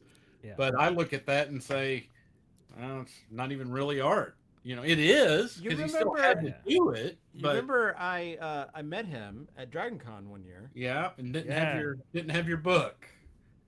But well, it was a really cool meeting because like I was just hanging out in the lobby, and he came walking through, and like me and like 2 or 3 other guys, I didn't know them, but we all just happened to be there, and we kind of like came up to him and started talking, and he sat down with us, pulled out like somehow a piece of paper came, like I guess he asked somebody for it, and he was like, because we were talking about like, oh, how to draw and blah blah blah, and he was sitting there, and I've heard like stories about him being like an asshole and stuff, and all I have to do is think back to that moment. I'm like, wow, he was really cool. He was hanging out with a bunch of kids, being like, hey, this is, let me give you some tips on how to like draw comic art and stuff. Oh yeah. Yeah, he's a cool dude. I mean, a human too, right? That did it the hard way.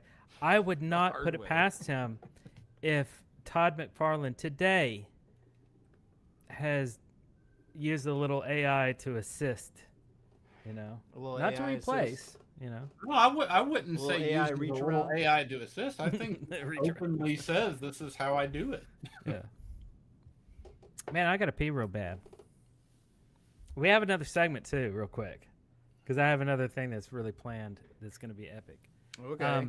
But I think let's see, someone who was it? Let's cross this bridge. Oh. Helen Tudor Douglas. 3 clever teenagers, now 3 very groovy adults.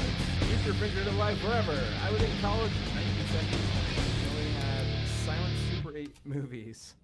I used to produce for Dark Horse Comics. No Dark shit. Horse? Hey, how about that? Look at that. Very topical for what we were just talking about. What? That's awesome. That is Wow, awesome. Thanks, Helen. That's sweet. Yeah, thank you, Helen. Yeah, Dark wow. Yeah. Hell yeah. All right, so while Eric goes and... Oh, by the way, before I go, B Jammin said, this is getting very deep. Do we need a safe word? A safe word. Yeah. All right, I got to go, so I'll be right back. So let's see. What have we missed while we were like preoccupied talking about I don't amongst know, but ourselves? somebody was mad that we didn't see their message, and yeah, I scrolling. mean, that's just going to happen. I can't apologize for that. Well, I can't find what it was that the person was asking that we didn't respond to. I don't know. Mr. James says I live in Ontario near Toronto. I love Toronto. I've been there once. Only time I've been to Canada. Had the time of my fucking life. And I was there for a work trip, so it was it was pretty epic. But a very, very cool town, so I dig it. Let's see here. 1 hour southwest of London, Ontario for me. London, Ontario? I met a girl while I was in Toronto who was from London, Ontario. Well, that sounded weird. It was just like she was just like our bartender. She just happened to be from London. Where the hell are you reading from? I'm reading from I scrolled up. I went back in time. Okay. What else we got here? What's going on? I don't know. I'll just go to now. What else we got here? Eric's mom recommended that both of you, Eric and Darrell, go watch Bill and Ted. And oh yeah. And now younger, 23. Yeah. It was pretty funny that in that video, like we were like fighting it. Like she had already seen it and thought we should see it. And we were like, I don't want to watch that. We eventually did see it. Where do we live now? Eric and Larry still live in Huntsville to this day. I moved away. I live in Atlanta, Georgia. The lost city of Atlanta. And I'm breathing underwater. I actually have gills. Atlanta is like a 3.5 hour drive with a convenient time change on the way there. Because the Eastern and Central time zone is right on the border of Georgia and Alabama. So I gain an hour when I'm going there. You gain it. Who gives it to you? The magical universes. Or whoever invented time zones. Oh, it's the egg. It's the egg. It's the awesome egg. The egg has broken in. Spud. Are you going to defend him when he's charged for a B&E? He's waving to everybody. Oh, is that what he's doing? Kids today know that as a target dog. Oh, yeah. Kids our age know him as the Spuds McKenzie dog. Much cooler partying with a bunch of hot chicks drinking beer. Yes. Some guy was asking earlier what the point of having a live chat is if you're not going to answer us. Lol. Yeah, that was, but I couldn't ever find what that person was asking. I kept scrolling up, and I never saw. Well, let me think back to that time that I wrote the code for YouTube and included the code. What was I thinking then? Why did I include? Oh, it's just in the fucking thing. I don't know. I mean, Darrell gets angry. I do. I get angry. Oh, we answer questions all the time. It's just try to pick and choose, I guess, or we get into some deep conversations and then we don't look at the chat, as I guess you've just noticed. And I guess we need a safe word. Jack Glastra is from Seattle. I went there 23 years ago. Where? To Seattle. Oh, yeah. I've been to Seattle once, 23 years ago. I don't guess I've been there before. 2000, I had a friend who had lived there previously and was going back and wanted me to go along, and so went on a little adventure to Seattle. Nice. It's amazing, like, how little you can remember 23 years later. Brando Commando, why do Eric and Darrell not have a southern accent anymore? Voice lessons? Money well spent. Those voice lessons were money well spent. Yeah. I blame MTV. That's been my long-standing Yeah. Go to. And neither of us really liked the Southern accent. I think we kind of were conscious enough to not adopt the Southern accent just because we didn't really like it. So we're just like, nope. And everybody we watched on TV didn't have it, so we grew up on TV. So it's like, you know, yeah. I mean, I didn't hate anybody who, you know, actively like, man, you're Southern. Like I wasn't angry, but Eric still has a wee little bit of a Southern accent. Barely noticeable. Little bit of a Southern accent. You have there, Eric. Potato. Oh yeah, you know what? Actually, I was just noticing. So I had tweeted earlier, and just about the show or whatever. Hey Larry, we have a Twitter account. Hey Larry, do you still practice law, or do you just do it?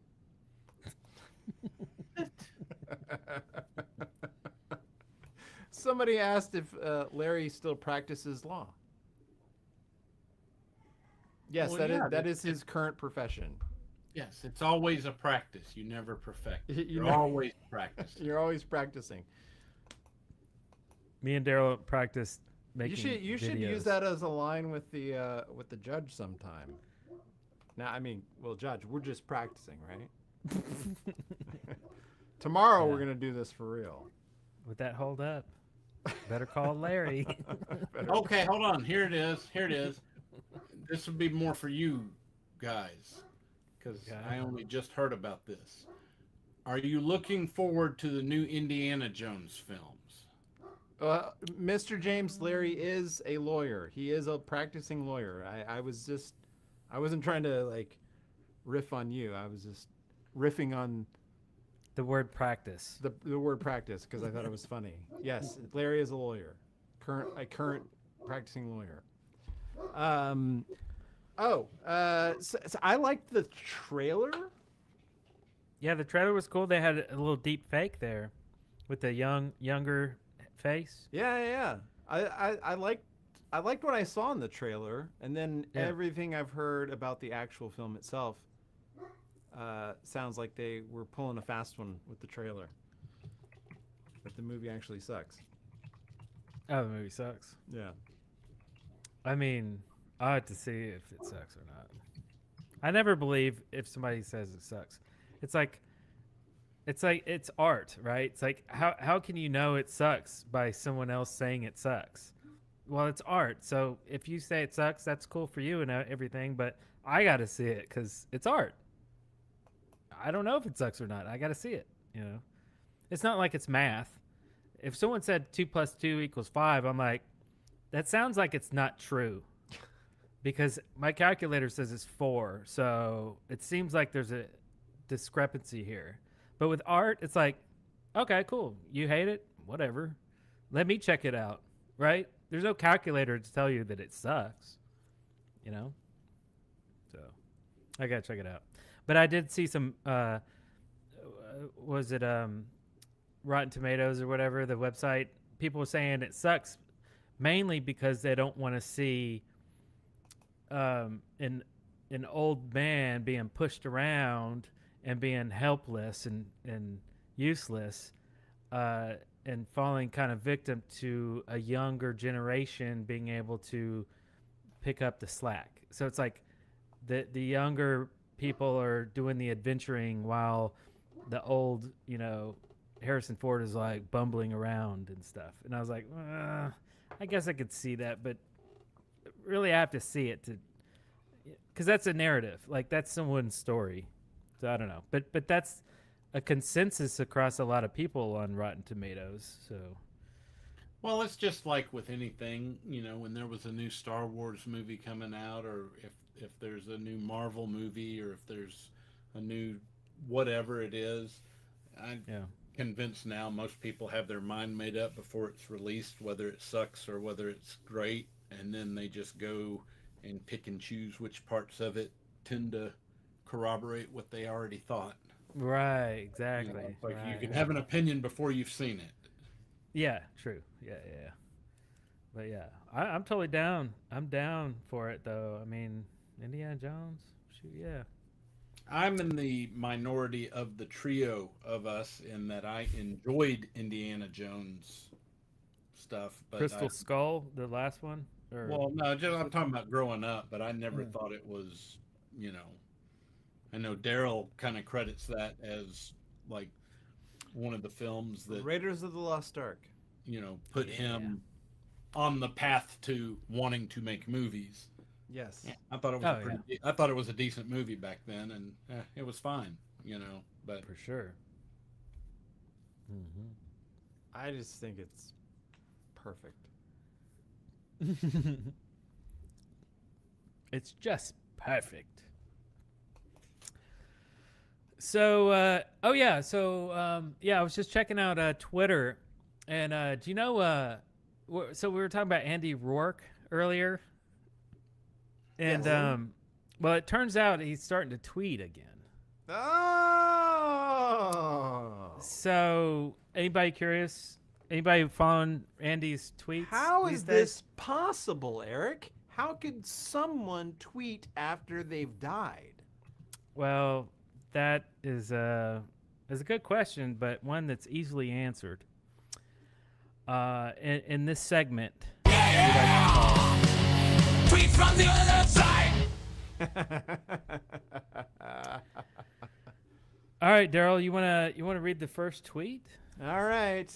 Andy says, if anyone was wondering, yes, the bass sounds incredible up here. Hashtag bass in space. Bass in space. All right, let's see. Oh, yeah, he tweeted again. Check this one out. He said, finally met Elvis. He loves this charming man, but thinks it could use a little more hip swaying. The king has spoken. All right. First rule of celestial bass playing, don't drop your pick. They fall forever. Oh, that sucks. Damn. Yeah, never get that one back. Yeah. Another tweet, tried to form a super group with Bach. Turns out Baroque and post-punk are harder to mix than I thought. Baroque and roll. Nice. And finally, apparently, Heaven Knows I'm Miserable Now is a hit up here too. Morrissey, your sense of irony still precedes you. Hashtag Smiths Forever. Nice. Tweet from the other side. Cheers to you, Andy. Cheers to you. Cheers, Andy.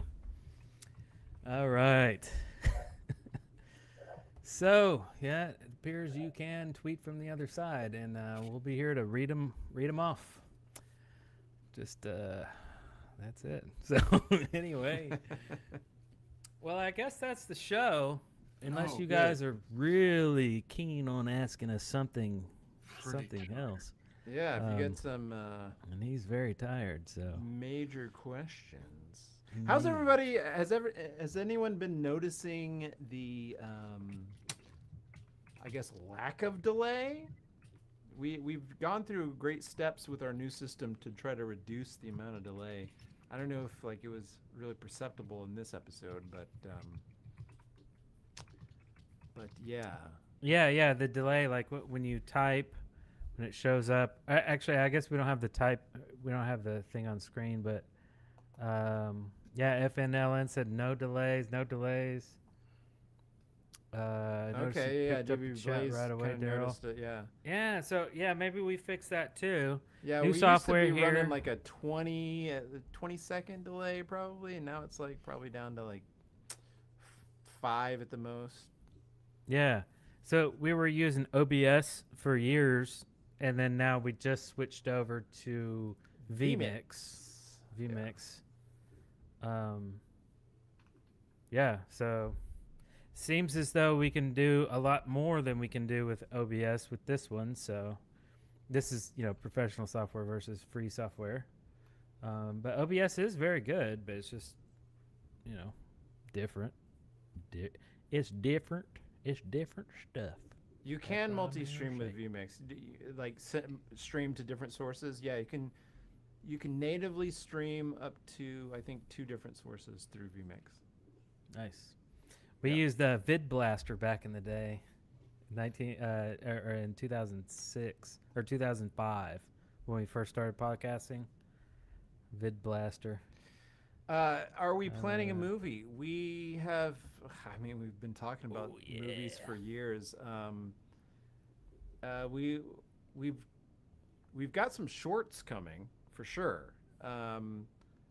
And I have been thinking about a feature. I have a feature I've had in mind for a while that I just need to sit down and write. And we've also been talking about like putting our heads together for some other kind of feature style stuff. Yes. I have a feature I'm writing. It's a comedy sci-fi. Darrell has a feature you've already actually written, and you have more ideas. I have a idea for a series as well, like a sitcom type of animated series, and that's been in the works for years. And I have this incredible idea but I don't know how to write, and I don't know how to make movies, so it'll probably never happen. But I still kick it around in my head, and one day, maybe. Indie wrestling school. Oh yeah, there's gotta be. You guys each have a video you feel should have gotten more views than it did on the channel. Love the channel. Can't wait to catch the replay on Monday. This is actually a great question. Yeah. The answer is yes, lots. Wow, that's a great question. There's lots of videos. I'm always like, oh man, I just feel like that should have been bigger than it should have. But that's a funny question. Are you also going to our back end to look at? Yeah. So let's see if I go to.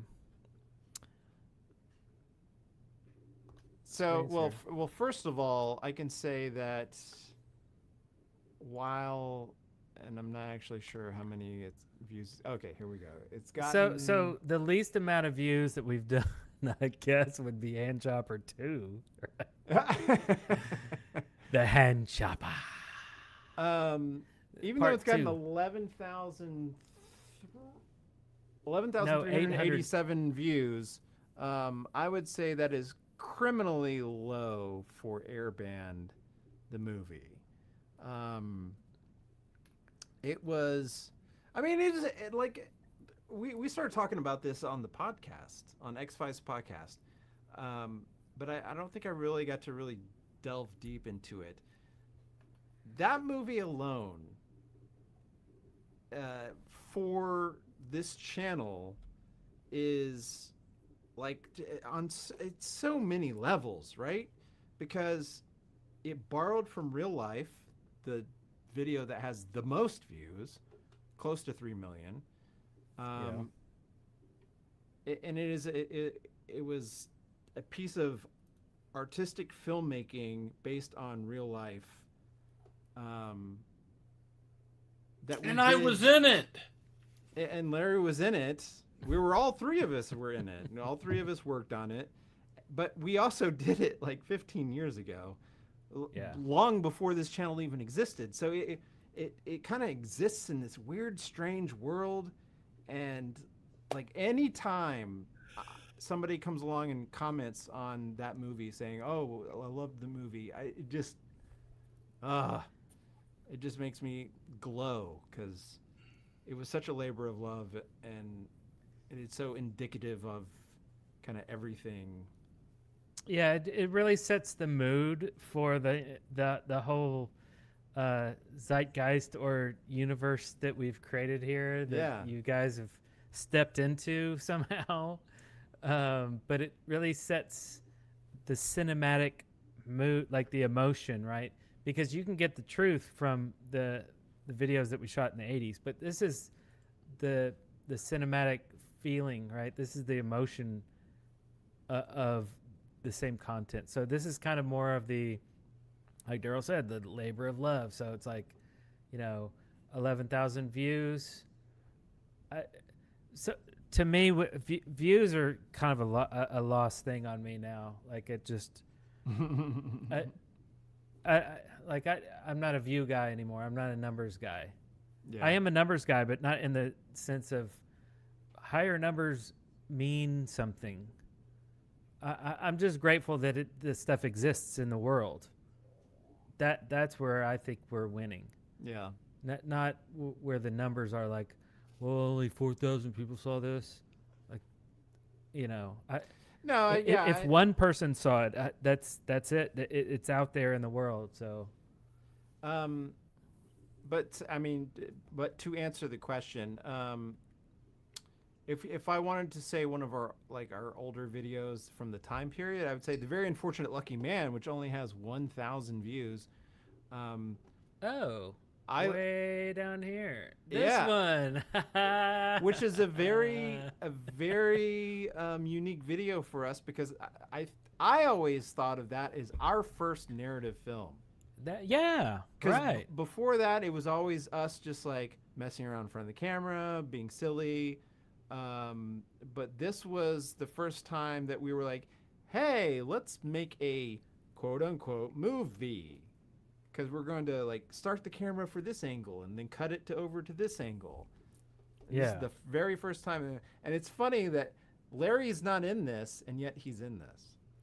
Yeah, you see him like for a second. It's like at the very end or something, right? Like he was standing with a cameo appearance. he was standing in the corner because we were like, "Hey, Larry, get out of the shot! Like, get out of the way, and Larry!" And then we panned over too far, and we actually catch him for a second. Right. So yeah, this is the first time we thought of having multiple camera angles for some sort of narrative story. Yeah. He gets shot. He's like, yeah, and then there's Larry. Yeah, there. He got a Motley Crue shirt on. Got a pentagram. Makeup. Hey, I got Larry. credited with makeup. Oh, I like how I get credited for music. Like what? I pressed play. I think so. You put a tape in. You're like, hey, we're gonna do some. Hey, there was a really good question. Hold on. There was a really good question for you guys. Okay. Oh, what was that? It says, I'm trying to find it. Damn it. It wanted to know, basically, is there... Shit. I'll make it quick. Hold on. I'm getting there. It was from somebody. They had a question. Oh, I know that guy. His name is somebody. I swear to God, I can't find it. It was essentially what video or was there something from life back then that you really regret having not captured on video? Oh yes, absolutely. I'll say it right now. The mall. Yeah, I was going to say that. I would say just walking Madison Square Mall. Oh my God! If we had video of walking, Madison in the Square late Mall. '80s and going into the merry-go-round and Orient Way and the record stores and Orient Way, timeouts, Walden Software. Walden Software. Yeah, getting true. what did they call those cookies with the cream filling? Double doozy. Double doozy. I still make those. Yeah. Double doozy. Yeah. Wow. Just everything Forgot about that. walking through Madison Square Mall back then. Yeah. Was awesome. Oh, here's another one. So and this is like a new video. And I don't know. I guess this is more like me just like, man, I really like that. I spent a lot of time working on it. I thought it turned out pretty cool, but it's only got 2,000 views, and it was Tinsel Trail 2021, downtown Huntsville Christmas trees. I thought that was a really cool video. Oh yeah. And it was like, but it's surprising to me that like, I don't know, a lot of holiday stuff like doesn't like play well. Yeah, You would think it would, because you'd think people are a bit like, oh, I'm in the holiday spirit. I'm going to like watch every holiday video I come across. But no, not the case. Yeah, holiday Okay, stuff that's is fine. very like. I don't like to watch holiday stuff when it's not the holidays, And Well, sometimes yeah, when it's even, not the holidays, but even and maybe during that's the when we got holidays, the- sometimes I don't even want to watch it. So it's very specific. Like, so say you're revisiting an old series like Cheers or B. Jammin Doogie said Howser. that they used to get kicked out of Parkway Place and Madison Square because they had camcorders. So maybe they wouldn't let you just walk around like that. Right. Oh. Maybe we got maybe we're just like, well, That's the new story. No, we had all that footage, but it got confiscated right there at the end. Yeah. Maybe somewhere it's still out there.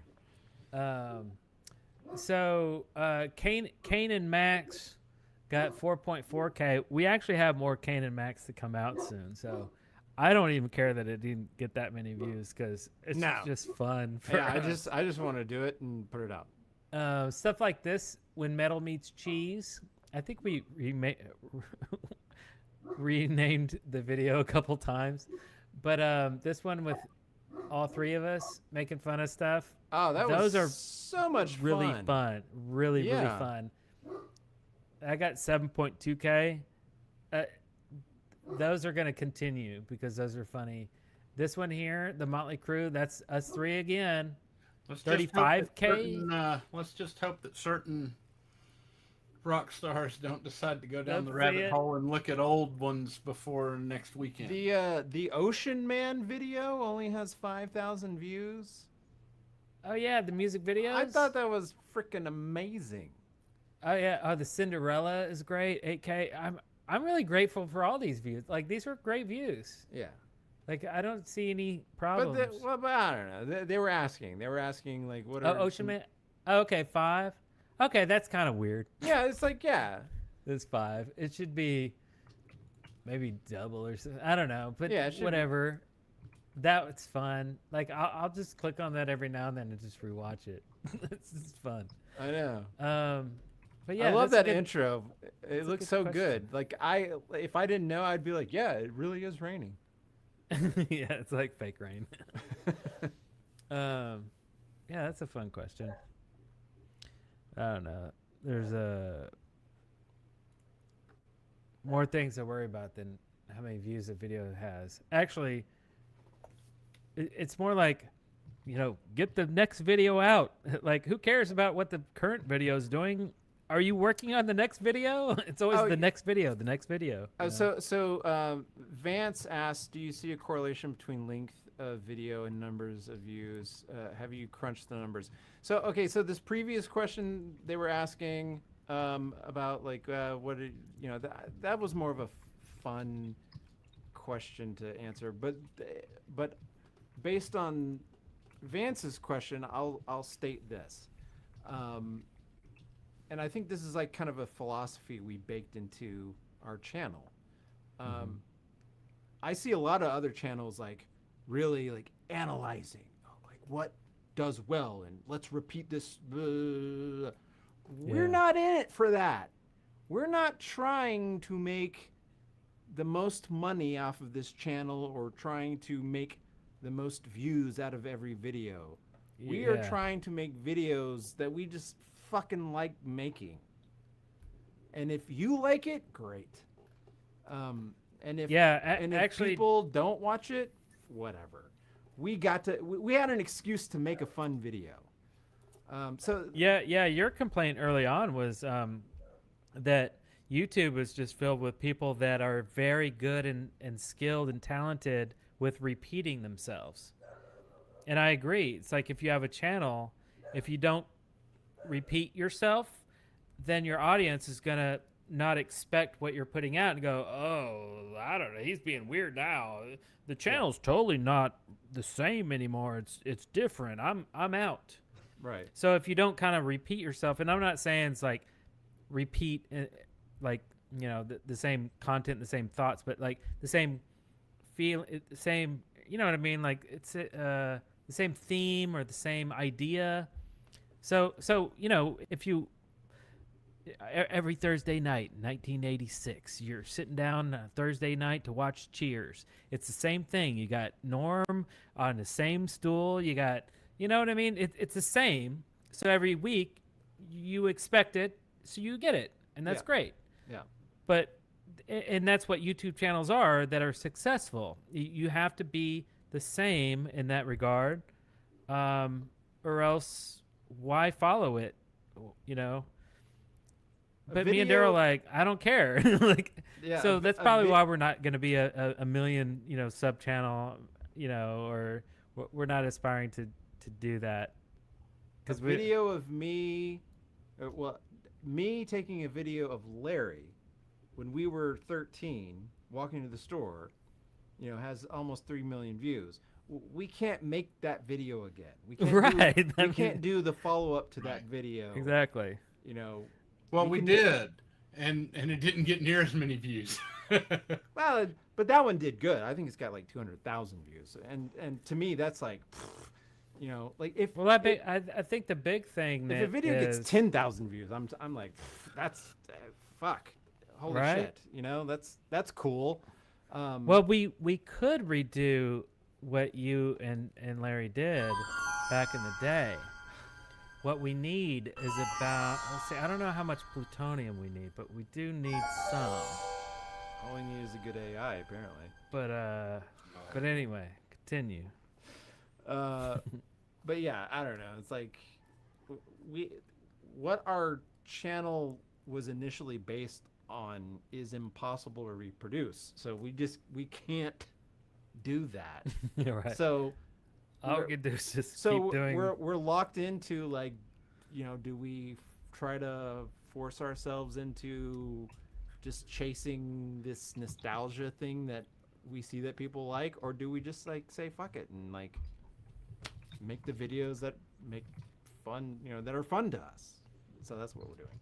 We're essentially, and I don't know that a lot of people understand this, we're essentially doing exactly what we did when we were kids, just now. Find the Libyans. So maybe in 20 years, people will pick up and like, oh my God, these old dudes, these middle-aged dudes, These were now old dudes.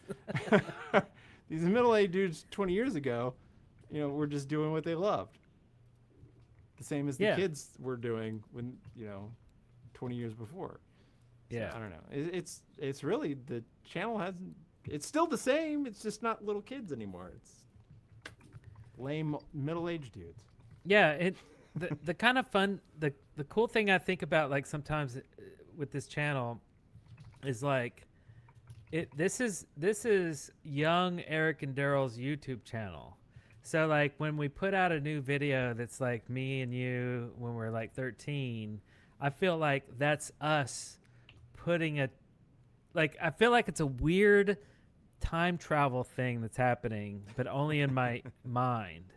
So it's like, here we are getting, like, I don't know, it's a very weird feeling. It's like, it's not us going, hey, check us out when we're kids. Yeah, we were cool. Admit it, we were cool. Like, it's not that.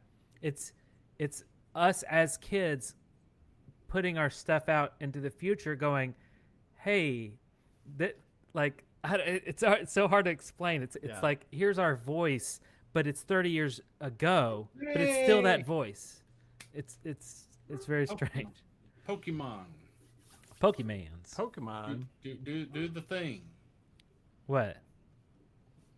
What are you talking about? Right? The thing? What thing? The super chat thing. Oh, are we getting a super chat? Is Pikachu giving us? Did I miss something? It says Pikachu. I think I'm watching the wrong screen, maybe. Maybe you are watching the wrong screen. Helen Tudor Douglas. I think that maybe you are a little bit behind. No, I wouldn't say behind. I'd say delusional, maybe. No, it's right there.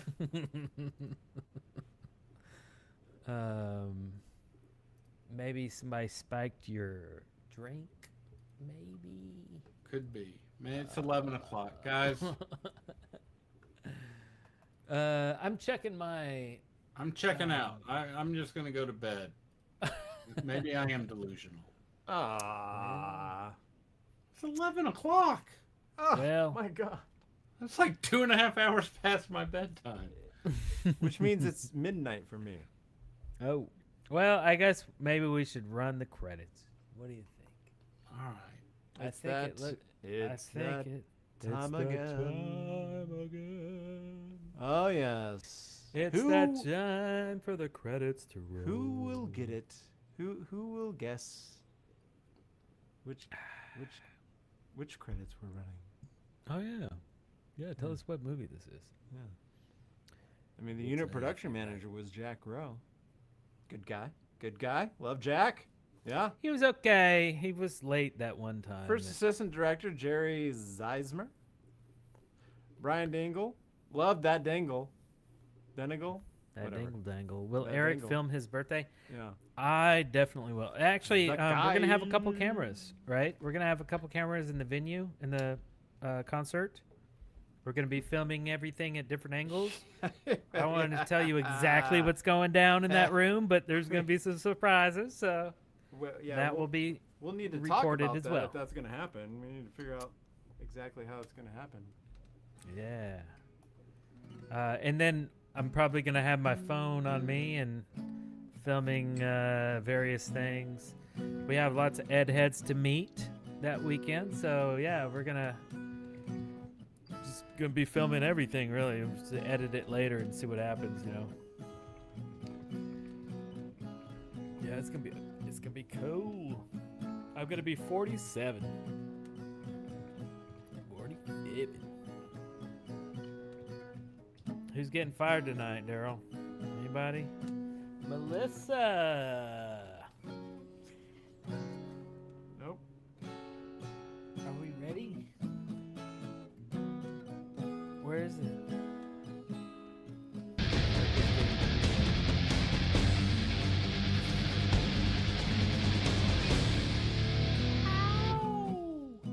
Melissa, thank you so much. Thank you so much for your Bravo sticker. Awesome. Adios, Vents. Yeah. So yeah, Winger's gonna be there. Winger's gonna hang out with us too. So if you're an Ed head and you're coming to Huntsville, you're gonna be hanging out with Winger. It's not that you're just going to a show. You're literally gonna be hanging out with Winger. So yeah. So look forward to that. Oh, Larry and his professionalism did. Oh no, he just like, I'm out. ditched. Yeah. I'm out. He said I'm out.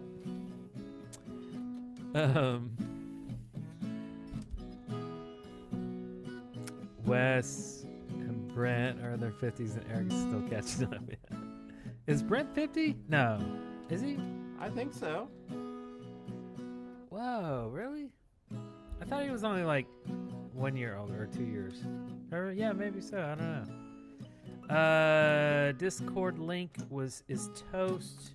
Let's see. Go to one of our videos. The description should have our Discord link in it, like a permanent one that doesn't expire. Isn't that true? Is it true? Let's see. Let me go to one of the newer videos on our channel. How about the newest one, the boarding school one? Okay.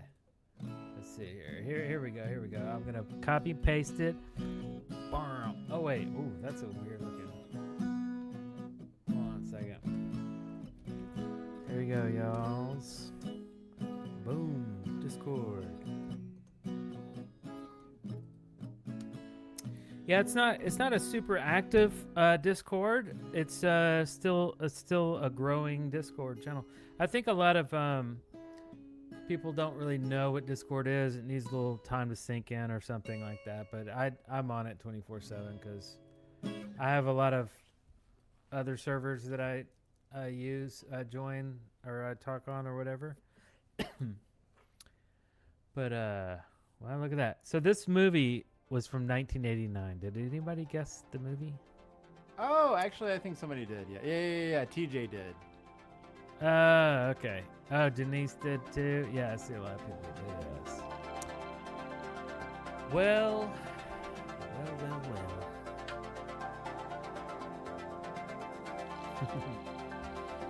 We appreciate your time and your effort. That's all, folks.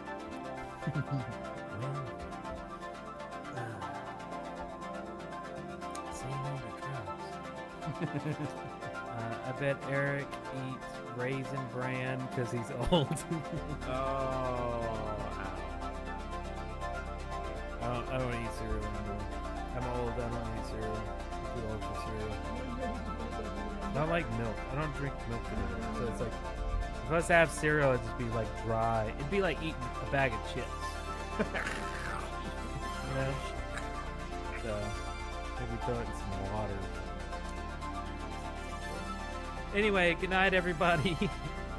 We've enjoyed hanging out with you all. And yeah, it was a good show. We're going to fix, some little things here and there. But please come out and hang out with us this weekend. There's still time to get tickets. Just, Google... I forget what it's called. Rocket City Rewind. Rocket City Rewind. It's not sold out. It's a good cause, non-profit even. So, yeah, it's just gonna be insane. It's gonna be crazy, everybody. So yes, thanks a lot for joining us. Cheers to you. And I guess we'll see you next time. We'll probably do this monthly, it looks like. So probably a July. A post-Winger concert video to show you guys what happened. We'll have a lot to catch up. We'll have official videos coming out on the channel, but then we'll have a live stream to tell you all the crazy stuff. So yeah, thanks everybody for all the super chats. Insane amount of super chats. X5, Terry was here. Charlie Reese, the man, the myth, the legend. The legend. You'll meet him here in Huntsville if you come here. But thank you so much for your awesome super chat as well. So, see you next time.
You're still here? It's over. Go home.